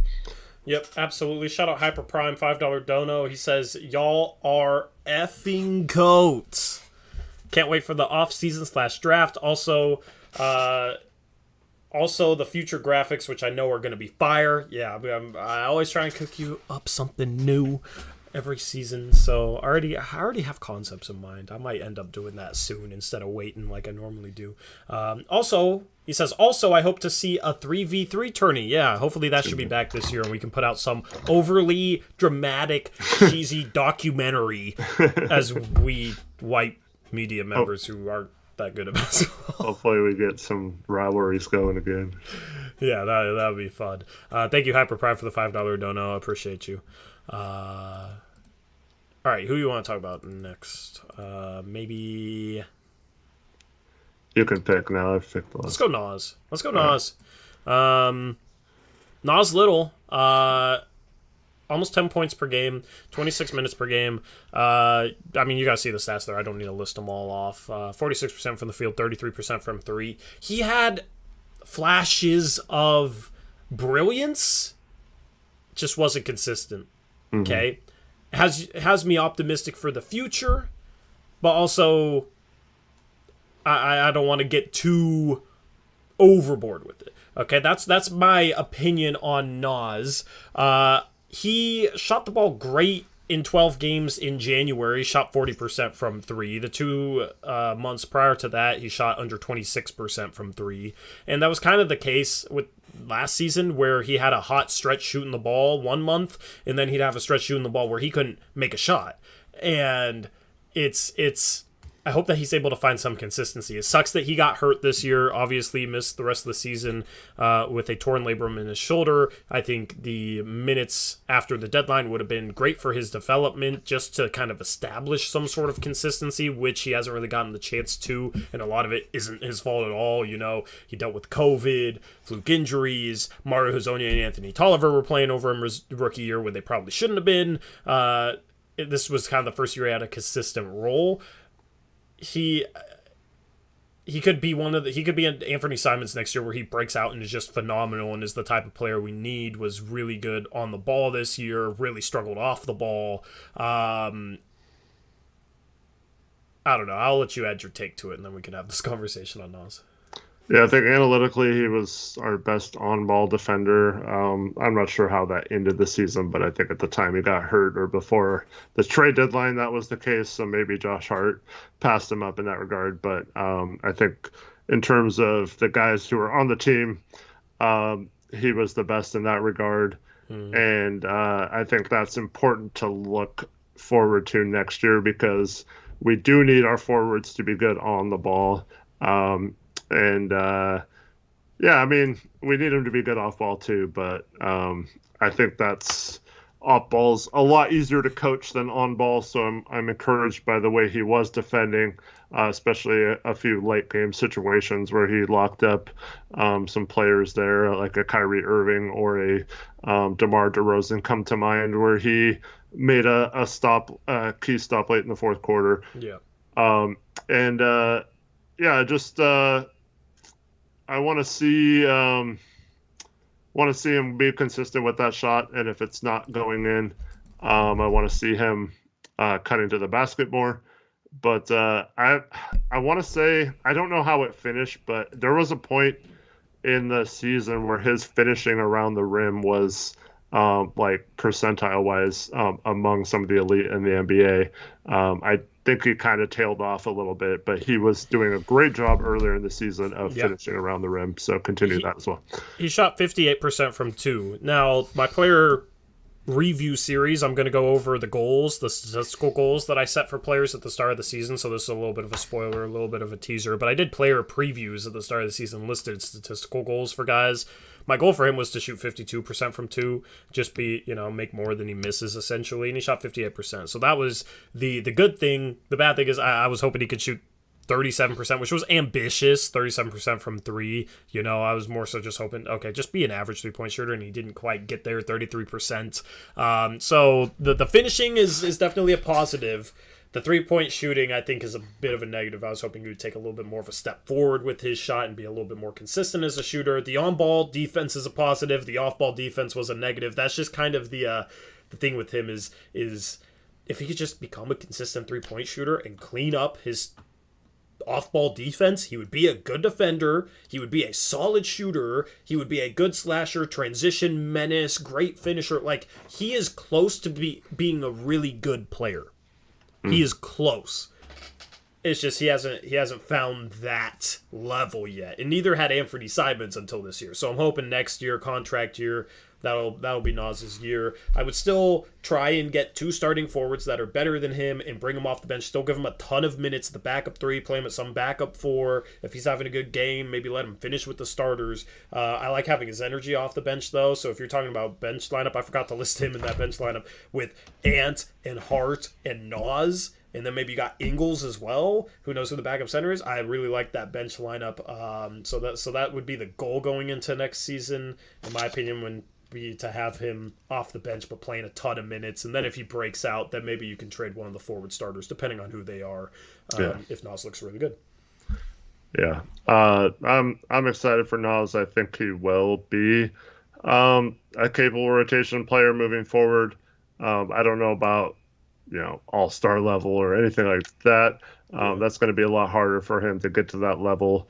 But I do think that he has the potential to alter our ceiling a little bit, depending on how good he is, both on the defensive end and how much he can improve his shooting. Yep, and if you've listened to me talk about roster construction with this team, we just need to raise our ceiling as much as possible, because our ceiling right now isn't... I don't think this team at their ceiling, this collection of guys at their ceiling, is a contender. We got to make a couple moves to get it there, but we just need guys with high upside, and we need them to achieve that upside. Even if it's a risk, even if it's a guy in the draft who has high bust potential, if he has a high ceiling, I think you got to go for it, because that's the way this team is going to contend, is if they hit on some high upside guys, not if they hit on role players. That's why I'd be in favor for Shaedon Sharpe over Keegan Murray at this point. Keegan Murray is far safer, far higher floor. Shaedon Sharpe's more of a lottery ticket, far riskier. I just think, if he pans out, he could be like a bona fide star. So, it's all about high upside guys, and I like that Nas is kind of one of those guys. I don't know what his upside is yet, because here's the thing.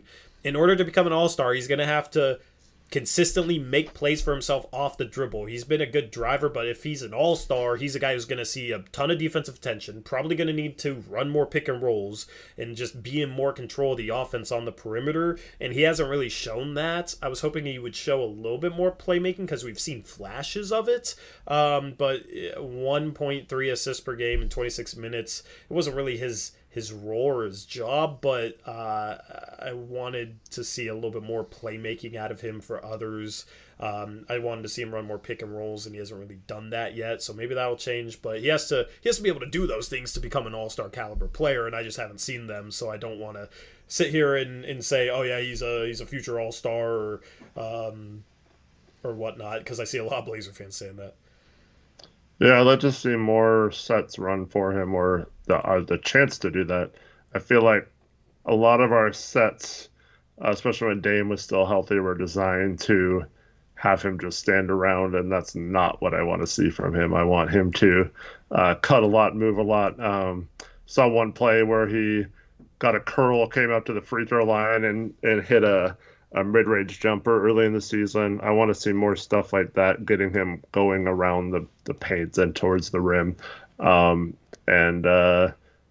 would like to see him maybe take on a little bit more responsibility with the ball, but I don't know. I think when we're fully healthy, we might have a little bit too much playmaking to see that a lot. Yep, I agree. Let's move on to Josh Hart. These were his stats with Portland. Phenomenal stat line with Portland. Only 13 games, but I mean, the dude came here, like I said, and balled out, man. That they had to rest him the rest of the year to properly tank. Basically, 20 points per game, 5.5 rebounds, over 4 assists, solid assist to turnover ratio, averaged over a steal per game, shot 50% from the field, 37% from 3, 77% from the free throw line. Super efficient. I mean, CJ went to New Orleans and played some of the best basketball of his career. Josh Hart came to Portland and played some of the best basketball of his career. He is a guy that I want as the third guard next year, playing 30 minutes per game. And I think he has a chance to win sixth man. Because that's the thing is, with those Blazer lineups, he took more responsibility offensively, and he handled it really, really well. If he's playing in the starting lineup as a 3, he's more of a fourth, fifth option, depending on who the starting 4 is. And, of course, he's undersized at the 3. And I'd rather have him play with the bench more and be a second option, next to Ant or next to Dame or however they stagger those minutes and set things up. I think he needs to be the second offensive option on the court. And, just because when he was for Portland, he was phenomenal playing next to Ant offensively. So I want to see him kind of play that role off the bench next year. I think he's a perfect complement as the 6th guard. This is a guy that I wanted all season, and I think he's exactly what we needed. Yep. That's why, I know you keep mentioning ways to get around it, possibly, which is true. There are ways to get around it, but this is why I hesitate whenever someone brings up a Rudy Gobert or a LeBron or whatever. Not necessarily that I wouldn't trade Hart for those guys, because sure, if you have to trade Hart and you get a star, that's it's a necessary move you have to make. But in almost any scenario, though, like, I want Hart on this team next year, and I think the front office does. I think the players do. The coaching staff does as well. Mm-hmm. And I would be surprised if we just threw him in to a trade, or it's like, oh, Jeremy Grant and picks we offered at the deadline. I don't think that's going to happen. And I think Hart's going to be a mainstay in our lineup next year.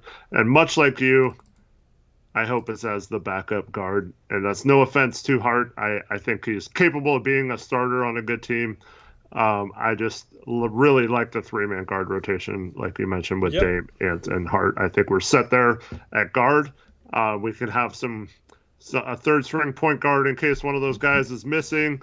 We can have if we get a Sharp or a Agbaji or a Mathurin type that can maybe play the 2 or the 3, then we have a situation where Hart can move into the starting lineup, and we still have Ant as our backup point guard with the second unit, and then we just move one of those guys over to the 2 instead of the backup 3 or whatnot. So I think as long as we're deep or have one other kind of combo small forward shooting guard and one other like third string point guard that doesn't necessarily need to monopolize any playing time at all, I think we're set there at guard. Yep. I agree. Is it crazy to think that Dame, Ant, and Josh Hart could be the best 3-guard lineup next year? No, I don't think that's saying too much. Like, I feel like you could put some other backcourts in, but they wouldn't have a third guard as good as Josh Hart. Yeah, if Clay's more and back to normal, him, Curry, and Poole is pretty good. Trying to think who else would even compare to that. Chat, help us out. What other 3-guard lineups other than the Warriors would even compare to that?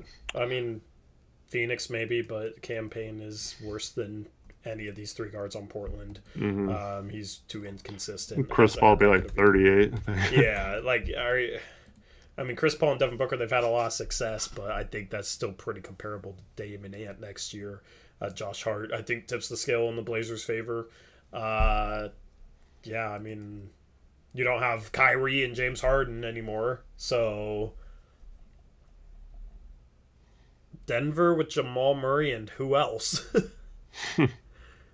Russ Reeves and THT. Yeah, this could be the best 3-guard lineup in the league next year. Like, collective 3 guards that, and Josh Hart fits next to Dame, next to Ant. This could be the best 3-guard lineup in the league next year. Just got to figure out the rest of the roster and got to figure out how to play defense at a high enough level, and there's a lot of hope going into next year. Anyway, anything else for Jay Hart? Russ Reeves and THT. Nice joke, Mike. No, let's move on. All right, let's move on to who's the next most relevant player? Oh, we haven't talked about him yet. Well, this is the final result of this graphic. In case you don't know, we told our graphics editor, Krish, to add something to this graphic every game that he did it. Now, he hasn't done it in a while because we haven't done, these graphics in a while. There's been really no reason to. And this is the final result, man. This is the final result of this beautiful, beautiful graphic. Awesome. They should have brought back one more part of it What part of it? Just for this stream. Oh no, you're weird for saying that. All right, half the chat probably doesn't know. If you know what Eric is freaking talking about, then you watch that stream. So thank you for watching that stream. But no, thank you to that on the graphic anyway, because it's rather graphic. Anyway, before we get into Trendon, Don and J Tori with 64, I think it's rupees donation. Congrats, Tori, for the award. Good luck for next year, you too. Thank you, Don and J Tori. Chad Doing gave me an award of Rising Star. It was rather nice tweet. I'll say I was a cool guy. I'm cool with Chad, man. I'm cool with Chad. I disagree vehemently. Yeah, I disagree vehemently with some of his opinions, but that's fine, man. I mean, I didn't like the reasoning that he had for Chet in terms of, his race and ethnicity, but a ton of people think like that, unfortunately, and a ton of people that I otherwise like think like that. So it is what it is. It was funny because he put our arch rival right above me. I wonder if he put us next to each other on purpose. I thought that was funny. Anyway. Yeah, that kind of invalidated the list for me, but yeah. I agree. But cool, got a rising star to a radio guy. That means something. So cool. I will take it. And Eric is the de facto smartest CBA guy in the community. Thank you to Dro for having my back. What did Dro say? Oh, nothing. He just made a comment on there. See, you don't talk to him though, do you? Because he still has you blocked, huh? No, he doesn't. We're cool now. But yeah, I don't really interact with him. Yeah. So I mean, I don't. I've been trying to stay away from getting into quote tweet arguments like you. I've been active with it, but it hasn't gone as badly as it did the first year when we had no respect from anyone, and we were just a bunch of morons who didn't like the coach, and had a personal vendetta against him. We came a long way, Eric. We've come a long way, and it's thanks to everybody that's supportive of us and watch our streams. And we wouldn't have came this far without y'all. So this is obviously more than just us. This channel is. Anyway, let's talk about tremendous Watford. Dude was I could not have expected more out of his rookie season, Eric. Outside of maybe him shooting the 3-ball better. Defensively, he was surprisingly good. Yep. Because he was not labeled as a good defender coming out of college. But for a rookie, he looked like a veteran defensively. Very, very good on that end. Showcased some of the playmaking that he had in college. In 18 minutes per game, averaged 1.7 assists. That per 36, it's like... Per 36, these numbers are 15 points per game, 8 rebounds, and 3.5 assists. And decently efficient overall, 53% from the field. I'll look up his true shooting percentage. But that combined with good defense, I mean, how could you ask for more out of an undrafted rookie? The thing is a lot of times the guys that come into the league right away as undrafted rookies and have some success are like 4-year college guys. This guy only spent 2 years in college. Okay? Could not have expected anything more out of Trendon this season. What are your thoughts? Yeah, completely agree with everything we just said. I was really impressed with some of his defensive instincts. I thought he was going to be kind of a slow-footed defender. Like, I didn't know if he was a smart defender or not, so I was impressed that he was. And then I felt like he was a little quicker defensively because of his IQ. Mm-hmm. I think that helped him out a lot. And very, very promising moving forward with a guy like that, not only with his skill set being a good mesh with pretty much any lineup, but also his contract is obviously really nice that we have him 3 more years, basically just over the minimum for the next 3 years if we want to keep him. And I see no reason why we wouldn't. Yep. But yeah, so really, really good value, and really happy for Trendon. Yeah, I mean, that's the thing is people just look at like, oh, how fast is this dude shuffling his feet and judge how fast, like how quick they are defensively based off that. But being able to react quicker and have a sense for what's coming is part of being quick defensively. And he was really good in that regard. And that's the thing you have to look for in defensive players is do they recognize what's happening on the floor fast enough to be able to react in the right way? You know, the best defenders do that, and then they're tremendous in terms of their foot speed laterally and have length, and that's why they're the best defenders in the league. Trendon probably is never going to be quite that good, but I didn't think he was going to be good at all. Scouts didn't think he was going to be good at all. There was a reason he went undrafted, so for him to come in and actually he was probably a plus this season as an undrafted rookie defensively who everybody thought was going to be a bad defender. I mean, just that end of the floor, I would have just taken that without any of the offense, but then showed the flashes of playmaking, being able to make the right play, was very, didn't force anything, but picked his spots pretty well. The floater looks automatic. It's just going to come down to, can he become a good three-point shooter? Because if he can do that, he is a rotation-worthy player on a really good team. Because if the dude can play defense, if the dude can dribble, if the dude can pass, and then he's crafty when he attacks the rim, and then he's a good enough shooter where you have to guard him on the perimeter, which makes it easier for him to drive. You know, he's able to attack closeouts because guys might try and run him off the line if he's a good enough shooter. That opens up a lot more for his offensive game, whether it's attacking the rim and creating and scoring for himself or, you know, beating his initial defender, drawing a second defender, and kicking it out to where that defender's helping from. I mean, if he can figure out his three-point shot going into next season, it's going to be hard to keep this dude off the floor, even if we have a healthy team. I think this guy is a core young piece for the future. A core young piece for the future. We're probably, if we get the Pelicans pick and we use it, that's also going to be a core young piece for the future. But at this point, I would put, I think Trendon has that sort of value. He's locked up on a very cheap contract. The dude plays the right way. Seems like a great dude. I mean, I'm absolutely thrilled that we finally landed an undrafted rookie of this caliber, because that was one of my critiques with Neil Olshey, is he never worked around the edges of the roster well. The guys we're bringing in, it's like Tim Quarterman or whoever. You know what I mean? It's like guys that are never going to pan out, that don't have much upside. Olshey never signed an undrafted free agent or just a random two-way guy that then became a role caliber player. And a lot of teams do that. Look at Miami with Max Strus and Duncan Robinson and, even Gabe Vincent, right? Like, there's teams that do that and manufacture value through that. We had never done that until now. We have value in Trendon Watford that we got just because we signed him as an undrafted free agent. Yep, and it's like we had a first-round pick last year. Yeah, please don't block it by trading for Jeremy Grant, because I'd rather just give all the minutes to Trendon. Yeah, I mean, if Trendon can figure out how to shoot, what does Jeremy Grant necessarily do better than him? If Trendon can knock down threes. I mean, maybe like create his own shot a little better. But I still think Trendon has some upside there. Yeah. Here's the thing, right? People would think, I feel like a lot of people would think that comparing Trendon Watford to Jeremy Grant would be crazy. But I took Trendon Watford's stats as a starter for a terrible Portland team and compared them to Jeremy Grant's stats as a starter for a terrible Detroit team this year. And I didn't give the names, and I had people vote which stat line, which player they'd rather have. Trendon Watford got 70% of the vote. Mm-hmm.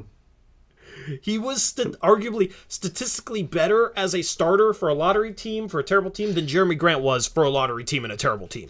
More efficient, too. And a couple people said, oh, I'll take the volume. Like, who would take a player that just shoots more but has to shoot more to get...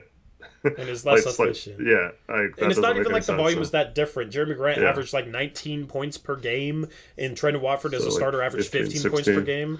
Yeah. Yeah, almost 16, and they averaged 31 minutes per game. Yeah. So, I mean, the dude, he needs to figure out how to shoot, because I think his best position is the 4.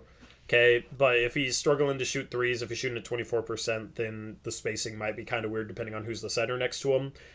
So that's just the key for him. Figure out how to make threes. That's really the one major thing he needs to work on. Mm-hmm. And I feel like he's going to work hard to fix that. Yep, I agree. Who do you want to talk about next? Well, I have a question for you. Okay. From via Caleb Pendergraph. Are you still sad we didn't sign Joel Ayaye to a two-way? Not anymore. I mean, the dude was a really good shooter in college, got to the NBA and couldn't shoot. I don't know why, but his shooting, for whatever reason, didn't translate. And with a guy like that, he needed to be able to knock down threes. I mean, this season, he played in 20 minutes, probably a lot of garbage time. Had 2 points. I mean, I don't know if you can judge off that, but yeah, but I mean, he struggled in summer league too because he just couldn't knock down shots. But he's the type of player who I think plays better next to better players because he's a guy who like cuts really well, knocks down shots, can attacks a little bit. But when like he's never going to be the guy or anything like that, and he doesn't have like an offensive repertoire to be that even in summer league, so he struggled there, and then when he's not making threes, it just ends up with him looking horrible offensively. So that's kind of what happened with him. Still think he has the upside to be a NBA player, but I mean he hasn't panned out quite like I thought he would. Yeah. Anyway, who do you want to talk about next? Do you have Ben McLemore? Yeah, I figured. There's a question for him. All right, cool. What's the question? The question is, would you bring Ben McLemore back for a minimum next season? Nope. I wouldn't. He's not a good enough three-point shooter to justify him being just a three-point shooter, which is what he is. Mm-hmm. He shot 36% from three. Last season, he shot 33% from three. The 2 years before that, he was 40% from three. He gets a lot of shots up and shoots some tough threes, so that's part of it. Like, he's a good three-point shooter for sure. But he's not... He's good enough to be on an NBA roster, but... For me, I'd rather just, with the way I think Chauncey can develop guys, I'd rather just go for a guy with more upside, a younger guy. Because you can find guys that can knock down threes coming out of the draft. Like, I'd rather go with that dude out of Davidson, Jung Lee, however you say his name, the dude who's an absolute sniper, 6'7", can shoot the ball, has done a little bit off the dribble in college. I'd rather just go for a guy like that and see what we can turn him into. And we know that at the very least, he'll be able to knock down threes like Ben McLemore can. Mm-hmm. Yeah. I think I'm at the point where if we re-sign him for the minimum, I'd just be like, okay, fine. It's not quite as much of a what as it was signing him in the first place last year. But yeah. I think if we did retain him, I think it would be because his movement off ball is good enough to distract defenses, to kind of open up things for other teammates. So I think that's an important thing to have. But like you said, I'd rather just take that risk on a shooter that has upside also as an all-around player, maybe a little bit better defender as well. That can also hit threes. I think we have the assets to get more of those guys. But kind of that scenario I was talking about earlier where if, Ant or Dame or someone gets hurt and misses a week or something, McLemore's not a terrible guy to have because he can get hot and win you some games and keep you afloat. So he's not the worst into the bench guy. But I don't want him to be like part of the rotation or anything next year. See, like at that point, I'd rather just open up more minutes for like maybe a guy like Trendon by moving, if we have Ingles at the backup 4, move him down to the backup 3 and move Nas down to the backup 2. Yeah. Like, I thought Nas is not a... I think Nas can play the shooting guard in a pinch, right? Like, especially if you have Watford on the floor or Ingles on the floor who can handle the ball a little bit. To be a secondary, initiator or whatever. I think Nas can play some too, and his defense is actually kind of intriguing at the 2. So I'd rather just do that. You have Brandon Williams to handle any point guard minutes. If, Dame or Ant or who, either one of those guys get hurt, Josh Hart's going to be the starting guard, so you're going to have the backup point guard minutes covered. You're going to just have 13, 14, 15 minutes per game as the backup too. I'd rather just slide Nas down there, or maybe, we have 4 picks in this year's draft. Maybe we draft a guard in the second round. I'd rather just go that route. So I don't want him back next year. I just think there's more high upside choices that we could get in that role for pretty cheap. And as I've said before, I'm all about maximizing upside with this team, manufacturing as many assets as possible. And we have Keon Johnson too. So, play him, I guess. Yeah, I just don't trust their shooting with Brandon Williams and Keon Johnson yet. Even though Keon was shooting fairly well his last few games, but if both of them are having to play, we're probably in a pretty bad spot. Yeah. So, yeah. I just in that scenario I talked about where it's a 1 or 2 week injury. I kind of like Macklemore better than those guys, but also I'm not saying we need to re-sign him or anything either. I'm totally cool with letting him. Yeah, I just feel like if you want a shooter, right, in that role, which I'm not disagreeing with, I think you could just find one in the draft that has more long-term upside. Important to note too that XCDET points out, Ingles probably won't be back until halfway through the season or so. Yeah, he got hurt January 31st. The average, I think, is 9.8 months I saw. So he got hurt January 31st. So we'll be back 10 months after January 31st is November 31st. He is a little bit older, but there was no structural damage. So probably sometime early December is when I'm guessing. Did Murray have structural damage?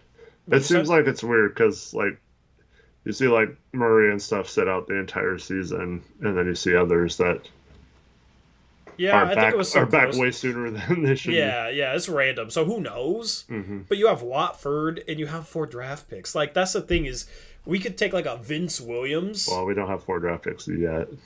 Well, yeah, but, we could have 4 draft picks. Well, right now we have 3. We could take a Vince Williams with the second to last pick of the second round, and I think he's a guy who, he can shoot, and he can play some defense, and he can play make a little bit.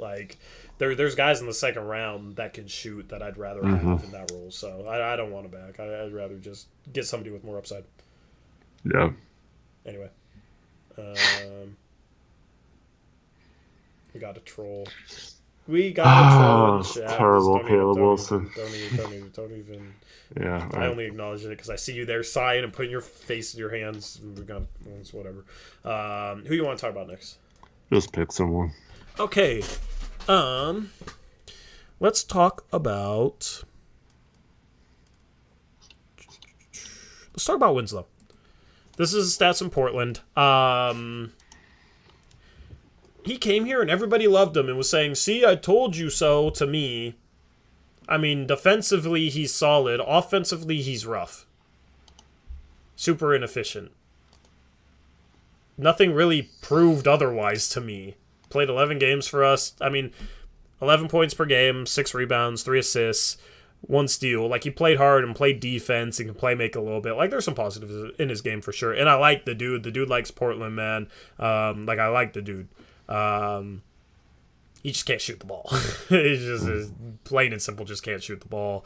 And also isn't the best finisher and isn't the best free throw shooter. And it's pretty hard to fit that in. I'm cool with him being a third string power forward, a third string forward. I am down with bringing him back next year, which is I wasn't that way when we traded for him. I just wouldn't put him in the rotation next year. And I feel like there's a chance that they might. What are your thoughts? Yeah, I agree with that. Pretty much everything.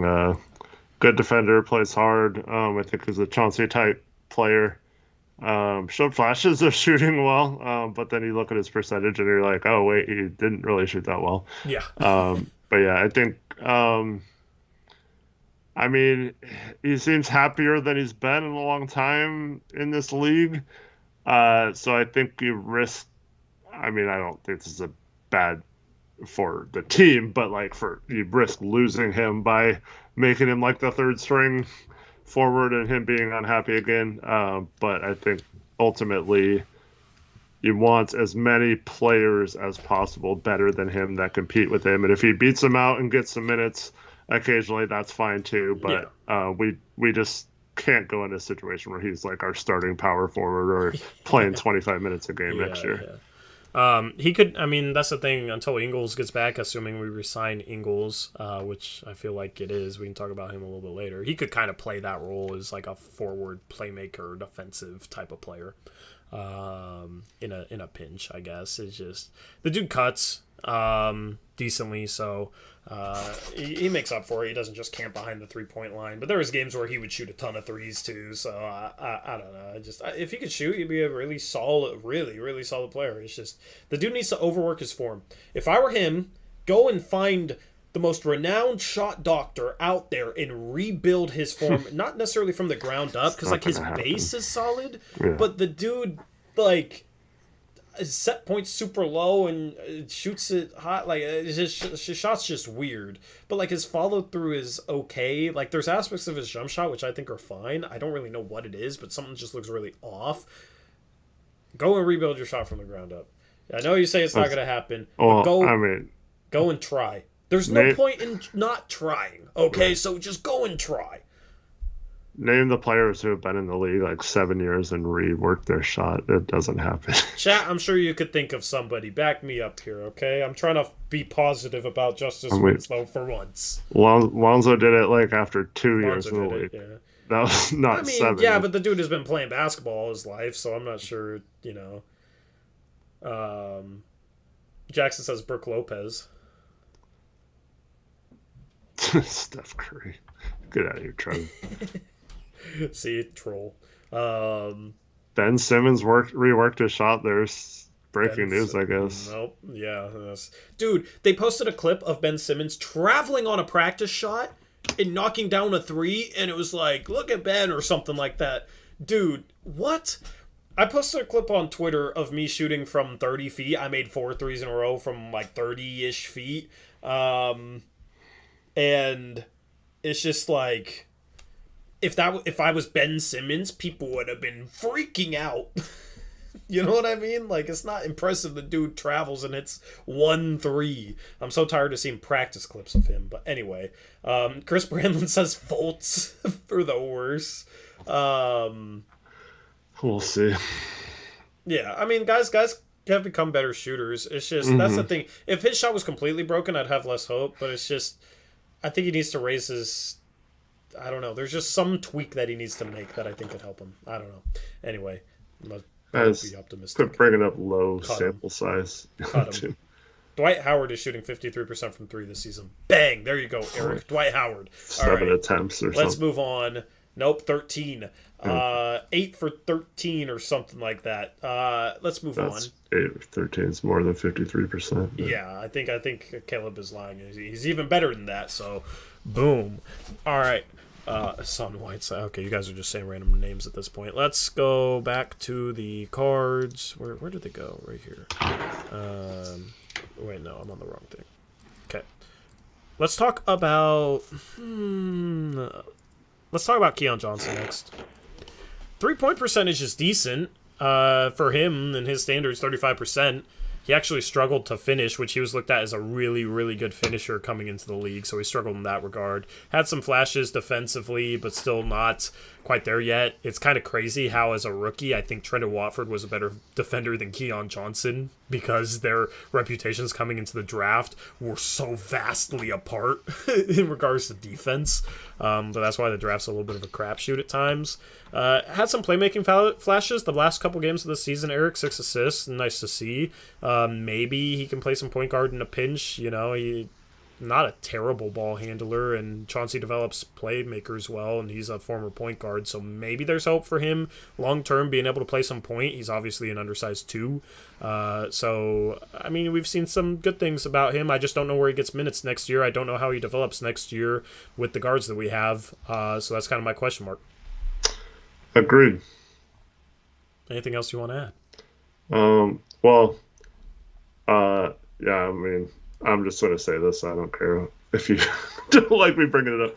But Caleb Wilson says Keon is nice. He also likes Justice Winslow, but hates Nurk and is trash. So why do you have to acknowledge the troll? Good analysis there. Why, man? He got what he wanted. He's sitting there like, let's go. I got attention. Man, I have a tough time with Keon. I just there was a play tonight where he had the ball, kind of dribbled around a little bit, was too late calling for a pick, and just didn't know what to do, and then just kind of ran in and got blocked by Gobert. And then there was a timeout shortly after that, and I saw Dame like talking him to him the whole time. I hope he can improve his kind of just the way he thinks about the game and stuff. I think he could still be good, but Chauncey's a good coach for that. Yep. So he is not a small forward. Right? He can not play small forward. He's way too small. Yes, way too small, and that's coming from us. So we were fine with the 3-guard lineup going into this year. So, yeah. But yeah, his standing reach is like 5 inches shorter than Norm's. So if you didn't think Norm could play the 3, then Keon Johnson definitely can't. If you didn't think Norm could play the 3, then Keon Johnson probably can't play the 2 in your eyes. Like he's not big at all. Next up we got let's talk about Ellaby. He's the last guy we haven't talked about that's been on the team all year. Pure hooper, says Chris. We have not talked about Blevins. Oh, well, he saved the best for last. I wasn't counting him. He's an outlier for awesome reasons. He took the last shot of our season. Wouldn't have it any other way. CJ Pure Hooper Elegote, 5.8 points per game, 3.9 rebounds. I mean, you guys see the stats. I don't want to read off this dude's stats. He did not encourage me at all this season. I don't think he progressed in any way whatsoever. He had ample opportunity down the stretch, started multiple games for the Blazers, and there every now once in a while you do something good, but this dude, in my opinion, Eric, I've seen enough to sit here and say, best wishes to him. I hope that he proves me wrong and becomes an NBA All-Star. So, like, you know what I mean? It's not personal. I just don't think he's an NBA caliber player. I think I've seen enough to confidently say that I don't think he's an NBA caliber player, and given the fact they didn't really improve much from year 1 to year 2, I don't really see where the upside is. I was disappointed in him this year. I think he's one of those guys who needs to rework his shot a little bit. Too much lateral movement. Dude brings it from the other side of his body, and shot. He needs to be able to shoot. If he could shoot, then he could be an NBA player, because he competes defensively, can make a play for somebody else, hustles, plays hard. He just has to be able to shoot the ball, because he doesn't he's not good enough in any other area to outweigh that. The dude shot 29% from 3 this year. Mm-hmm. And he's just, I don't think he's an NBA player. What do you think? Yeah, you can't be a shooting guard / small forward type without being able to hit shots. So, if you can consistently get back to being a good shooter, sure, maybe he's got a spot, but I agree. The hustle, it's frustrating, because I do see times where he puts the ball on the floor, he gets to the rim, doesn't finish, but he makes a good play, or he hustles for an offensive rebound, or plays good defense for a nice stretch, and you're like, man, this guy, if he could just figure out how to finish and shoot the ball, could be a useful player. Because I do feel like he's got an IQ. It just, to me, he seems like one of those guys who, I don't think he's ever going to be confident or cocky enough to, be a good shooter, because, it's always like, oh my God, I'm going to shoot the ball, type of thing, and those kind of players struggle, I think, mentally to be consistent shooters, and, hopefully he can change that, because for his size, he's, like I said, a good defender, a good rebounder. He's got a good feel for the game, kind of. He just doesn't see it all the way through, and that's not going to get it done.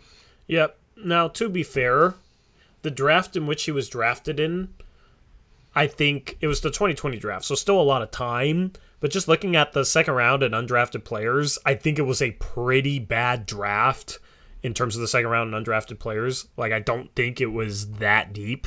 Mm-hmm. It was solid at the top, and you got some good players out of the first round. But it's once you get into the second round, the first pick of the second round was Tyrell Terry. It's Vernon Carey hasn't panned out. Daniel Oturu hasn't panned out.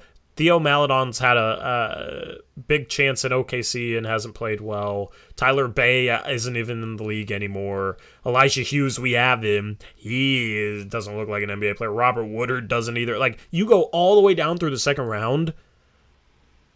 Jordan Norris, solid for a mid-second round pick, but Isaiah Joe maybe can turn into something. Kenyon Martin Jr. has been solid. He's an NBA player. But yeah, this second round draft in which Ellaby was taken in isn't good. I kind of just wish we traded the pick for a future second. So not a lot of players have panned out. Still, I think the biggest mistake too was not having him on a two-way instead of an actual contract. So yeah, I felt like I could have maybe changed his development a little bit, but yeah, I don't think. I kind of agree with you that I wish we would have done something, but that was our only pick that year, so I think we kind of had it. Go 49ers 05 mentions Jay Scrub. And take the lottery ticket. Unfortunately, I think he's been hurt pretty much all of his first 2 years, so I don't even know if he played this year. So, yeah, it's kind of hard to tell some of those guys, but it is only 2 years. We kind of expect some of these second-rounders to be ready to go right away. Not all of them can be Herb Jones, you know. But just show flashes. Mm-hmm. The problem is there really hasn't been any there's been times where he's done something good, but there's just hasn't been a stretch where I'm like, oh yeah, this looks like an NBA player. Even Greg Brown this year has had a couple of stretches where it's like, okay, yeah, he looks like an NBA player. Mm-hmm. Like, has CJ Ellaby ever made 4 or 5 from 3? Greg Brown has. You know what I mean? I have more faith in Greg Brown as a shooter than CJ Ellaby. And Greg Brown is taller, far more athletic, and younger. So he was taken around the same point of the draft. So that's the thing with a lottery ticket like that, is you can be a little bit more patient with a guy who, like a CJ Ellaby, who, is kind of looked at as maybe a safer pick, like higher floor, lower ceiling. His floor is still too low to justify having him on the roster because he doesn't have the ceiling of a Greg Brown or even a Trent Wofford or whatever. So O'Shea made a mistake. He drafted Ellaby based off analytics. He even admitted it. He said, we call him the Green Lantern because if you look at all his analytics and stats, yada, yada, yada, they all come up green. You can't just look at stats or analytics in college and base a draft pick based off that, because certain players' games translate differently to the league, and Ellaby's game hasn't translated to the league. Now, he's a better shooter in college, so that's part of it, but you should never, ever make your main reason for drafting a player analytics. I don't think that was the main reason. He just mentioned it as part of the reason. Sounded like it was the main reason. I don't know. Maybe it wasn't, but it sounded like it because that was one of the first things he said. Yeah, so people are talking about his shooting in college. He started off really well, and then it kind of his last year in college he did not shoot well. Yeah. So I think the thought was maybe like he just had a lot of defensive attention, but the shooting potential was still there, but he just never regained the form he had earlier in college. Yeah, for whatever reason, man. For whatever reason, I just. Let him go play in the G League and see if he can find a shot. Because that's the thing. I think he should go play in the G League. In the next couple of years, if he finds a shot, maybe he'll get another NBA opportunity and actually show that he belongs. I think that's what's next for him. Shout out to Adam McVeigh, $20 Australian dollar dono. He says, thank you for the year and content, gents. Can't wait for the lottery and to see Torrey meltdown when we get the number 1 pick. Go Blazers. I will be so happy. Please make it happen. That stream's going to be nervous. I hope everybody makes it. Every subscriber should be there for that stream. Imagine 6,000 viewers. That would be cool. But that stream should be popping. We're going to be... I'll have graphics for that and everything. And we're going to be on pins and needles. So that's going to be fun. Thank you, Adam, for the $20 Australian dollar dono. Thanks, Adam. Yep. Let's move on to... there's one more guy that was on the team to start the year that we haven't talked about. Greg Brown. We just talked about him a little bit. So might as well talk about him now. Look at the goggles pick, man. Look at the goggles pick. 43% from the field, 31% from 3. I mean, efficiency, it's not great, but it's not as bad as it could have been going into this year. Like, it's kind of about what I expected, maybe a little bit better, even. I wasn't expecting him to be efficient this year. He had some good defensive flashes, defensive upside, fouled too much. Almost 2 fouls in 13 minutes per game is not good, but he showed some flashes, which was good to see. and almost had more assists and turnovers. That was one of my goals for him before the season, was to have more assists and turnovers. Didn't quite reach it, but was close. He was a turnover machine in college, so I think you saw some growth throughout the year. Late, he started knocking down some shots, which was good to see. Obviously has the athleticism. This is a guy who's going to be fun to watch in Summer League, I think. Yeah, for sure.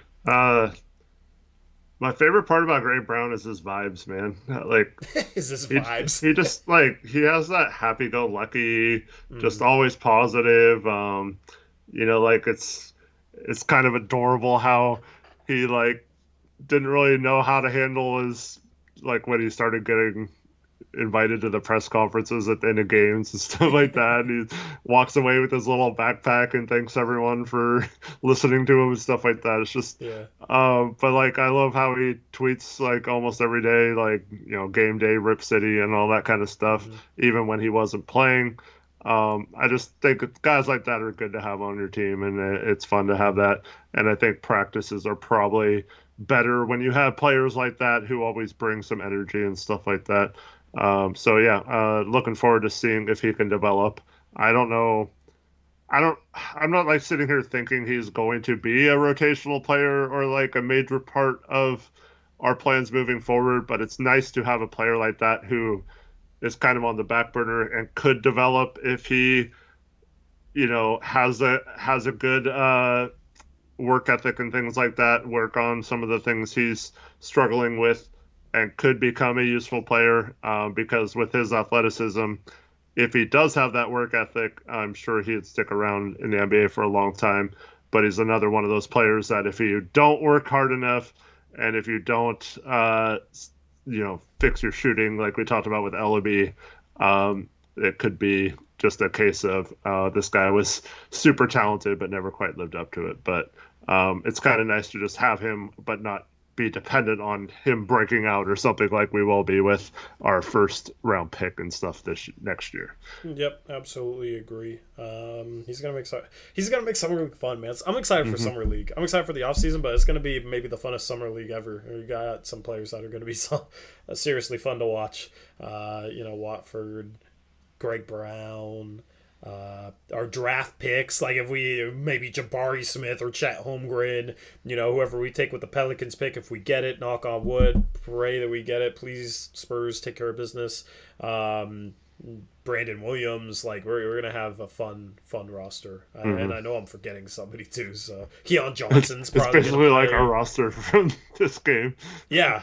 So we're gonna go from getting blown out to blowing people out in summer league. So Evans will still be there for summer league, hopefully. Yeah, they're gonna get revenge on the league in summer, so that'll be fun. Anyway, 2 players left. Let's talk about Drew Eubanks. JM1231 with a $5 donation. Been busy in grad school, so can't tune in as much as I used to, but always appreciate you guys and will always support. We appreciate you, JM. And then he says, can't wait for the lottery. Yeah, everybody's just waiting for May 17th now. Appreciate you, JM1231. Hopefully grad school's been going good. You're on your way to bigger things. That's cool to see, man. Thank you for the dono. Let's talk about Dualicious. Mountain Eubanks. I mean, statistically, the dude was phenomenal as a starter in Portland. I mean, look at these freaking stats. Yeah. 65% from the field, rounding. 14.5 points per game in less than 30 minutes per game. Per 36, he's about 18 points per game. I mean, I don't trust him defensively. Offensively, he's a pretty good big, not super skilled, but just finishes extremely well and knows how to play on the offensive end. I think he's a solid third string big man to have. I think he's made a case for being on the team next year. I think he will be on the team next year as a third string big man, third string center. It's a bad team that he was playing with, putting up numbers, so can't read too much into it, but he showed enough that I bring him back as a third string big. What do you want to say about him? Yeah, I completely agree. Solid third stringer. I think we're in trouble if he's the backup big, but more than capable of stepping in if we're needing a big man to just fill some minutes, whether it's injury or foul trouble. I think it'd be a good asset to have, but also kind of want a more developmental center as well. But it was nice having a guy who was a quick jumper and I think he fit in really well, and I think he would have fit in well with Ant as well. And so I'm excited to see if he is returning or not. A little surprised they didn't waive someone and sign him to a 2-year deal just to have that option locked up without having to wait for free agency. But I think they're just trying to keep as much of the flexibility open as possible. So if he doesn't come back, I would assume that's because we drafted a center and also signed one, so we don't really need a third string center. But yeah. Yeah, I agree. Anyway, I have nothing else to say. We'll see.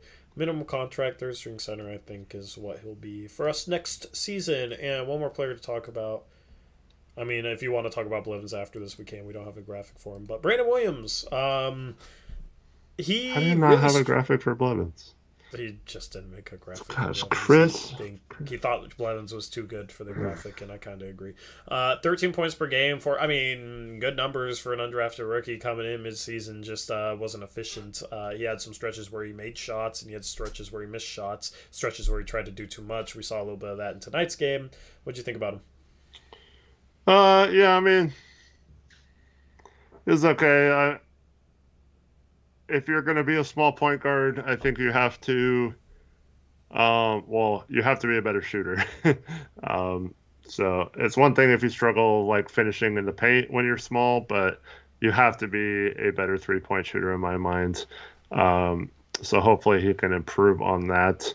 And then he did have a few games ago, I think he had like an 11 assist game or something. So that was good to see. But he also has to improve his playmaking and not just be a shoot first type small point guard. Yeah, I mean, you see the upside though. Like he'll have moves that it's like, oh, that looks like Dame, Yeah. Little like cross between the legs, step back to the left, three. Like he has a bag. He has had some impressive dribble moves and whatnot, and the dude's quick. Like you see the offensive upside. It's just figuring out how to make a higher percentage of those shots. And if he does that, then I think it'll make his playmaking a little bit better for others, draw a little bit more attention to him.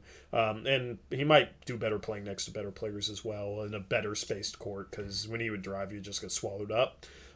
So, I mean, he's a guy who I could see winning Summer League MVP. I could see us having like Jabari and Agbaji and Watford and Greg Brown, and Brandon Williams comes into Summer League and averages 25 points per game. Do you disagree? What are you reacting to? No, what are you frustrated with? Because I visibly see that you're frustrated. I just have to go change my pants if that's our lineup. Summer League. In Summer League? Who are we missing? Okay. No, if we have Jabari and Agbaji. Oh, I thought you were frustrated. No, frustrated. that was okay. I know what that face is now, and I wish I didn't even mention it. So never mind. I thought you were reading more Caleb Wilson comments in chat. No, I thought you were mad. Anyway, he was being ridiculous, but he's trolling you, and it's working. He's not trolling me. He's been in arguments with. No, he's right. The first thing is like he said was Nurkic sucks, and people know that that's the number one thing to say. To troll both of us, honestly, because we were frustrated with that all year. So, he literally laughed. He said "ha ha ha" at one point with a crying face emoji when I said he was trolling. So don't let him get to you. Think about that lineup instead, because that is euphoria, right? That lineup, that Summer League lineup, is winning the chip. I could just see him like playing next to all these prospects, and we're talking all about them and kind of forget about him, and then he comes in and wins Summer League MVP. Because he has the ability. It's just it's hard to be efficient at an NBA level. It's the best of the best. So anyway, let's. Would you want to move on to Blevins? You want to talk about Blevins? You want to talk about Brandon Williams anymore? No, Brandon Williams. I'm still a little disappointed that we can get out of it, I guess. But I was really hoping to see some deep scouting skills from the new front office, and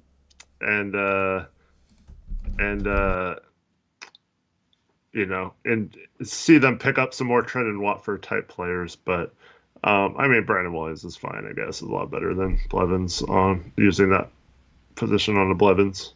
Yeah, agreed. Yeah, anyway, don't come into the chat saying Eubanks is better than Nurkic is trash, and wanting people to think that you're not trolling, because that is very trolly comment. Anyway, don't read another, we're not going to pay attention to that. Anyway, all right. Okay. Blevins think about Blevins, okay? What word comes to mind when you think about Kelvin Blevins, Eric? I think we both owe him an apology because he is the frickin' man.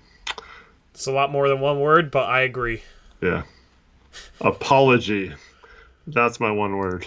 We beat the Lakers this year when we were trying to tank. So, dude, okay. The reason why I wanted to mention Blevins was because I don't know how many of you saw this in the game or were paying attention in the second half. But he had this move. I forgot who it was. Might have been like Rudy Gay or someone. Mm-hmm. But he did his step back on him, and the dude fell over.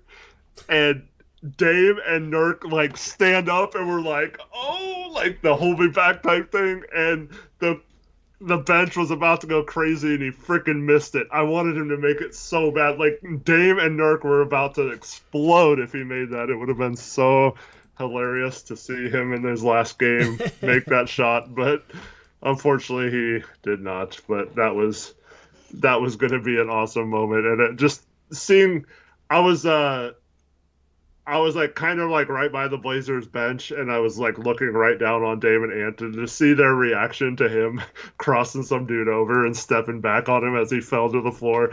It just would have been an epic moment in Blazers history, and unfortunately it was not meant to be.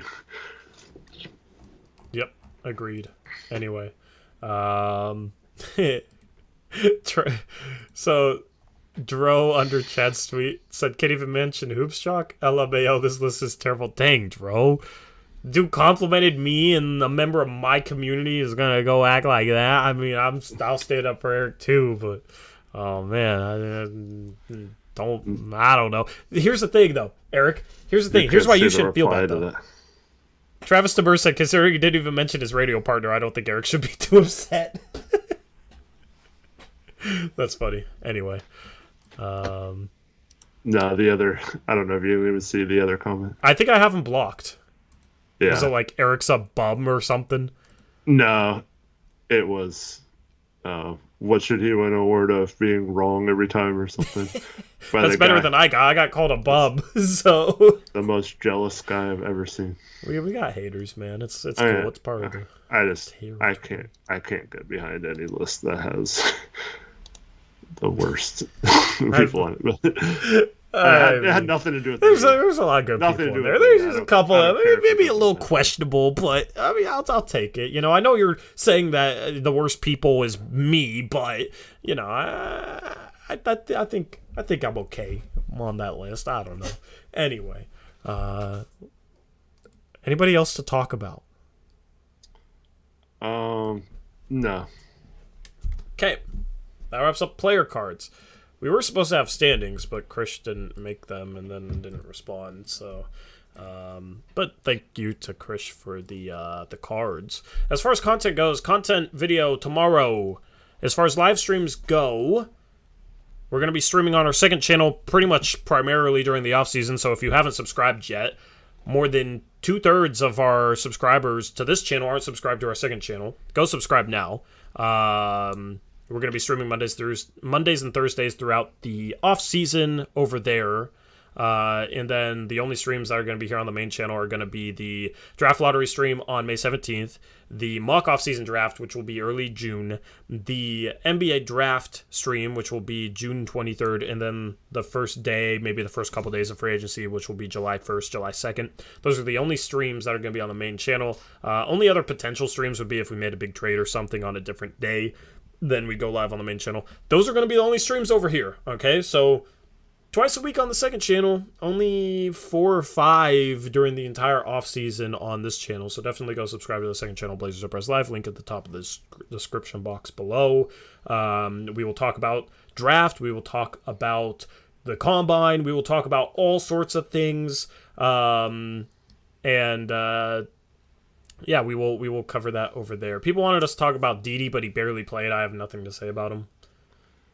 Yeah, I mean, end of the bench guy right now until he proves otherwise. Maybe he does something, but until he improves his shooting once he in. And I mean, there's some defensive potential there, but not really.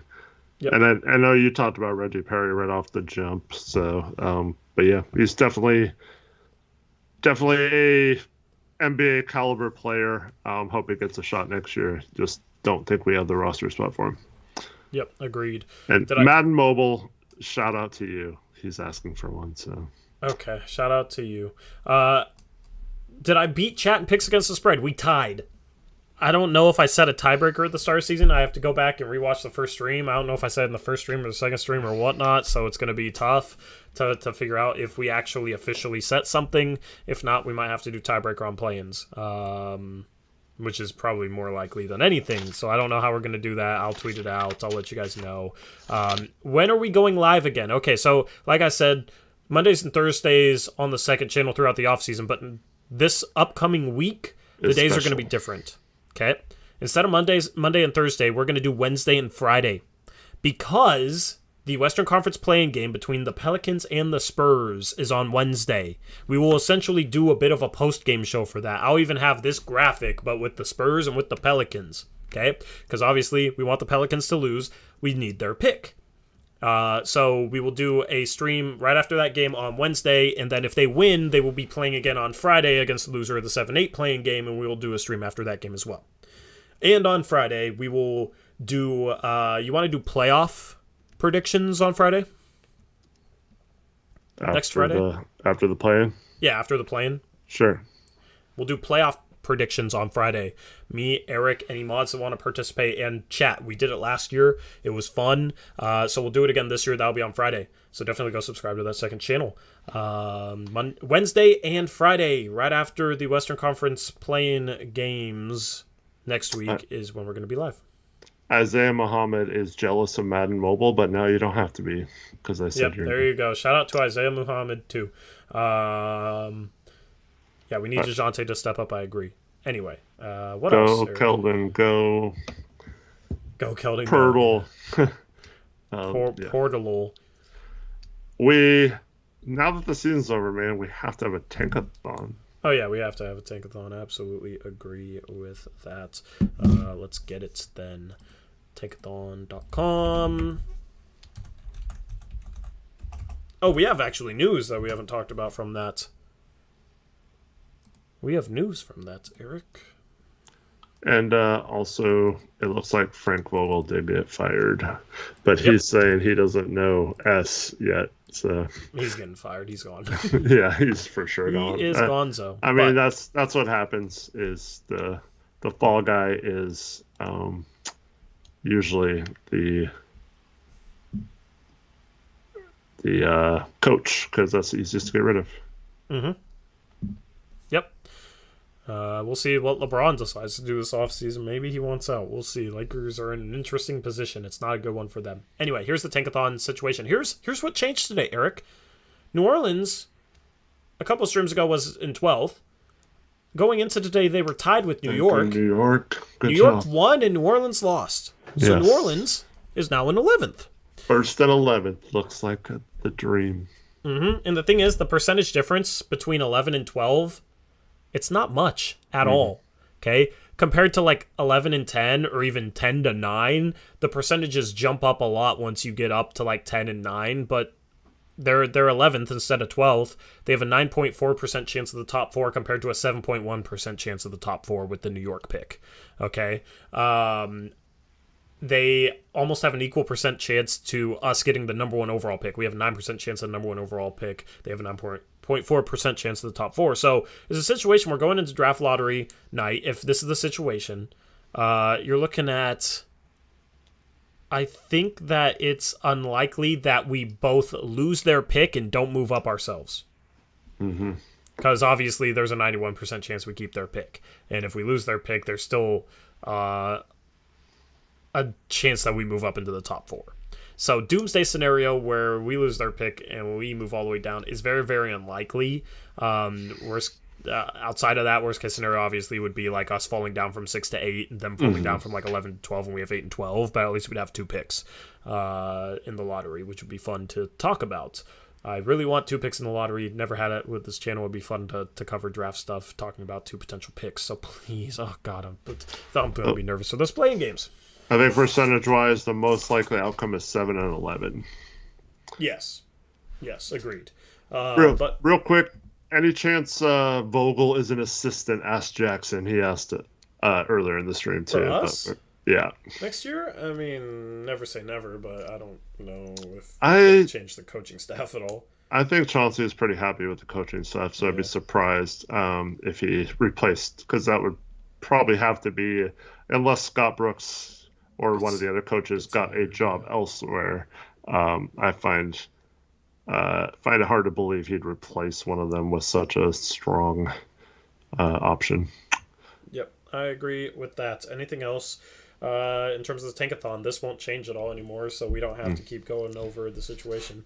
Yeah, I mean, the Wizards lost today, unfortunately, or lost their last 3, so they didn't make it, but I'm pretty happy with 11th, because that's right in that sweet spot, like you mentioned, of probably not going to move up, but, as long as we get it, we shouldn't move down from 11th either, so that should be a celebration, at least, that keeping that pick, as long as the Pelicans lose one of their next 2 games. Yep, and look at this Lakers pick, man. 26% chance of the top 4, 6% chance of the number 1 overall pick. This is basically the Pelicans pick that they get. This is unprotected. So it looks like it's not going to Memphis. It would take something dramatic. They'd have to fall to 11, so 3 teams below them would have to move up. I saw it was a 0.4% chance or something like that. Yeah, and the thing is, if 3 of the 3 teams below them move up, New Orleans is below them. So New Orleans is almost guaranteed to get a top 10 pick, despite owing us their pick if it's not top 4. Yeah. So they could have 2 top 4 picks, which would be a nightmarish scenario. But anyway, without further ado, let's just simulate this thing and see if we end off the regular season with post-game shows with a bang. We had the 3rd and 11th picks earlier today. Let's see if we can do a little bit better. Hopefully not worse. 14, you got Charlotte. 13, you got Atlanta. 12, New Orleans falls 1 spot, so you have New York moving into the top 4. I mean, at least we get the New Orleans pick. We'll see if our pick moves up. Hopefully it does, but we just had the New Orleans pick move up to 11 just to fall back to 12, but at least we got it. 8 and 12 is looking like. See, I'd be more upset with this happening, not with the New Orleans pick falling from 11 to 12, because at least we get it, but more so it takes away 1 spot out of the top 4 for Portland's pick. So that's the issue with that. At 11, now you got 2 spots gone. San Antonio's at 11, which means you have Washington move into the top 4. You said 8 and 12, and you jinxed it into happening. You talked it into existence. At 10, you have the Lakers pick to New Orleans. That almost fell to 11 without New Orleans jumping in the top 4. At 9, you have not even 8 and 12, Eric. Holy crap. It's 9 and 12. So the Kings moved into the top 4. At 8, you have Indiana. At 7, OKC. At 6, Detroit. And at 5, Orlando. So Houston's top 4 as well. 4, you have New York. 3, you have Sacramento. 2, you have Washington. And 1, you got Houston. Yeah, 9 and 12 was... That's wild. Yeah. That'd be... And the NBA saying, screw you to all the tanking teams. You get screwed. Yep. New York, Sacramento, Washington. That's disgusting. Even though Houston's been like the worst tanking team, no one talks about them. Yeah, no, exactly. 36 days, 16 hours until the draft lottery, so a little bit more than a month. Charlotte and the Lakers pick to New Orleans moves up. Let's just get some good vibes in here. Let's see how long it takes for vibes. There we go. 2 and 11. Let's get 4 or let's get 1, because I always like talking about scenarios if we're 4 or 1 because trade scenarios come into play. So I'm just 4. Always talked about trading down to like 6. That's Detroit. Maybe get a future first, or something from Detroit. I feel like if we got 4 and they really wanted Ivy, we'd trade 4 for 6 and Jeremy Grant. Yeah, that's pretty likely. Now let's get the number 1 overall pick. There we go. Okay, this is interesting. So if you get the number 1 overall pick, of course you can explore trading down to 3 and just taking one of Banchero, Jabari, or Chet. Sacramento's the 3rd team.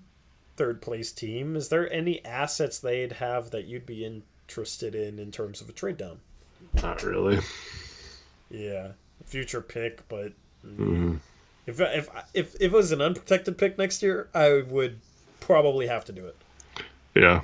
But I doubt they would trade an unprotected pick next year. I don't know. They are the Kings, but they are the Kings. Because then you're talking about you could get a top 4 pick next year and one of Jabari, Chet, or Banchero. I think you'd have to do it if they offered an unprotected first. Because Jabari could fall to 3, Eric. Yeah. I've seen mock drafts have him in 3 lately, so we could possibly get Wemby next year. Yeah, Jabari and Wemby. There you go. Or Chet and Wemby. That would be intriguing. That would be something. But yeah. Anyway. Would you do Zion and 4 for number 1? If we had number 1 and New York had 4? No. Or Pelicans had 4? Yeah.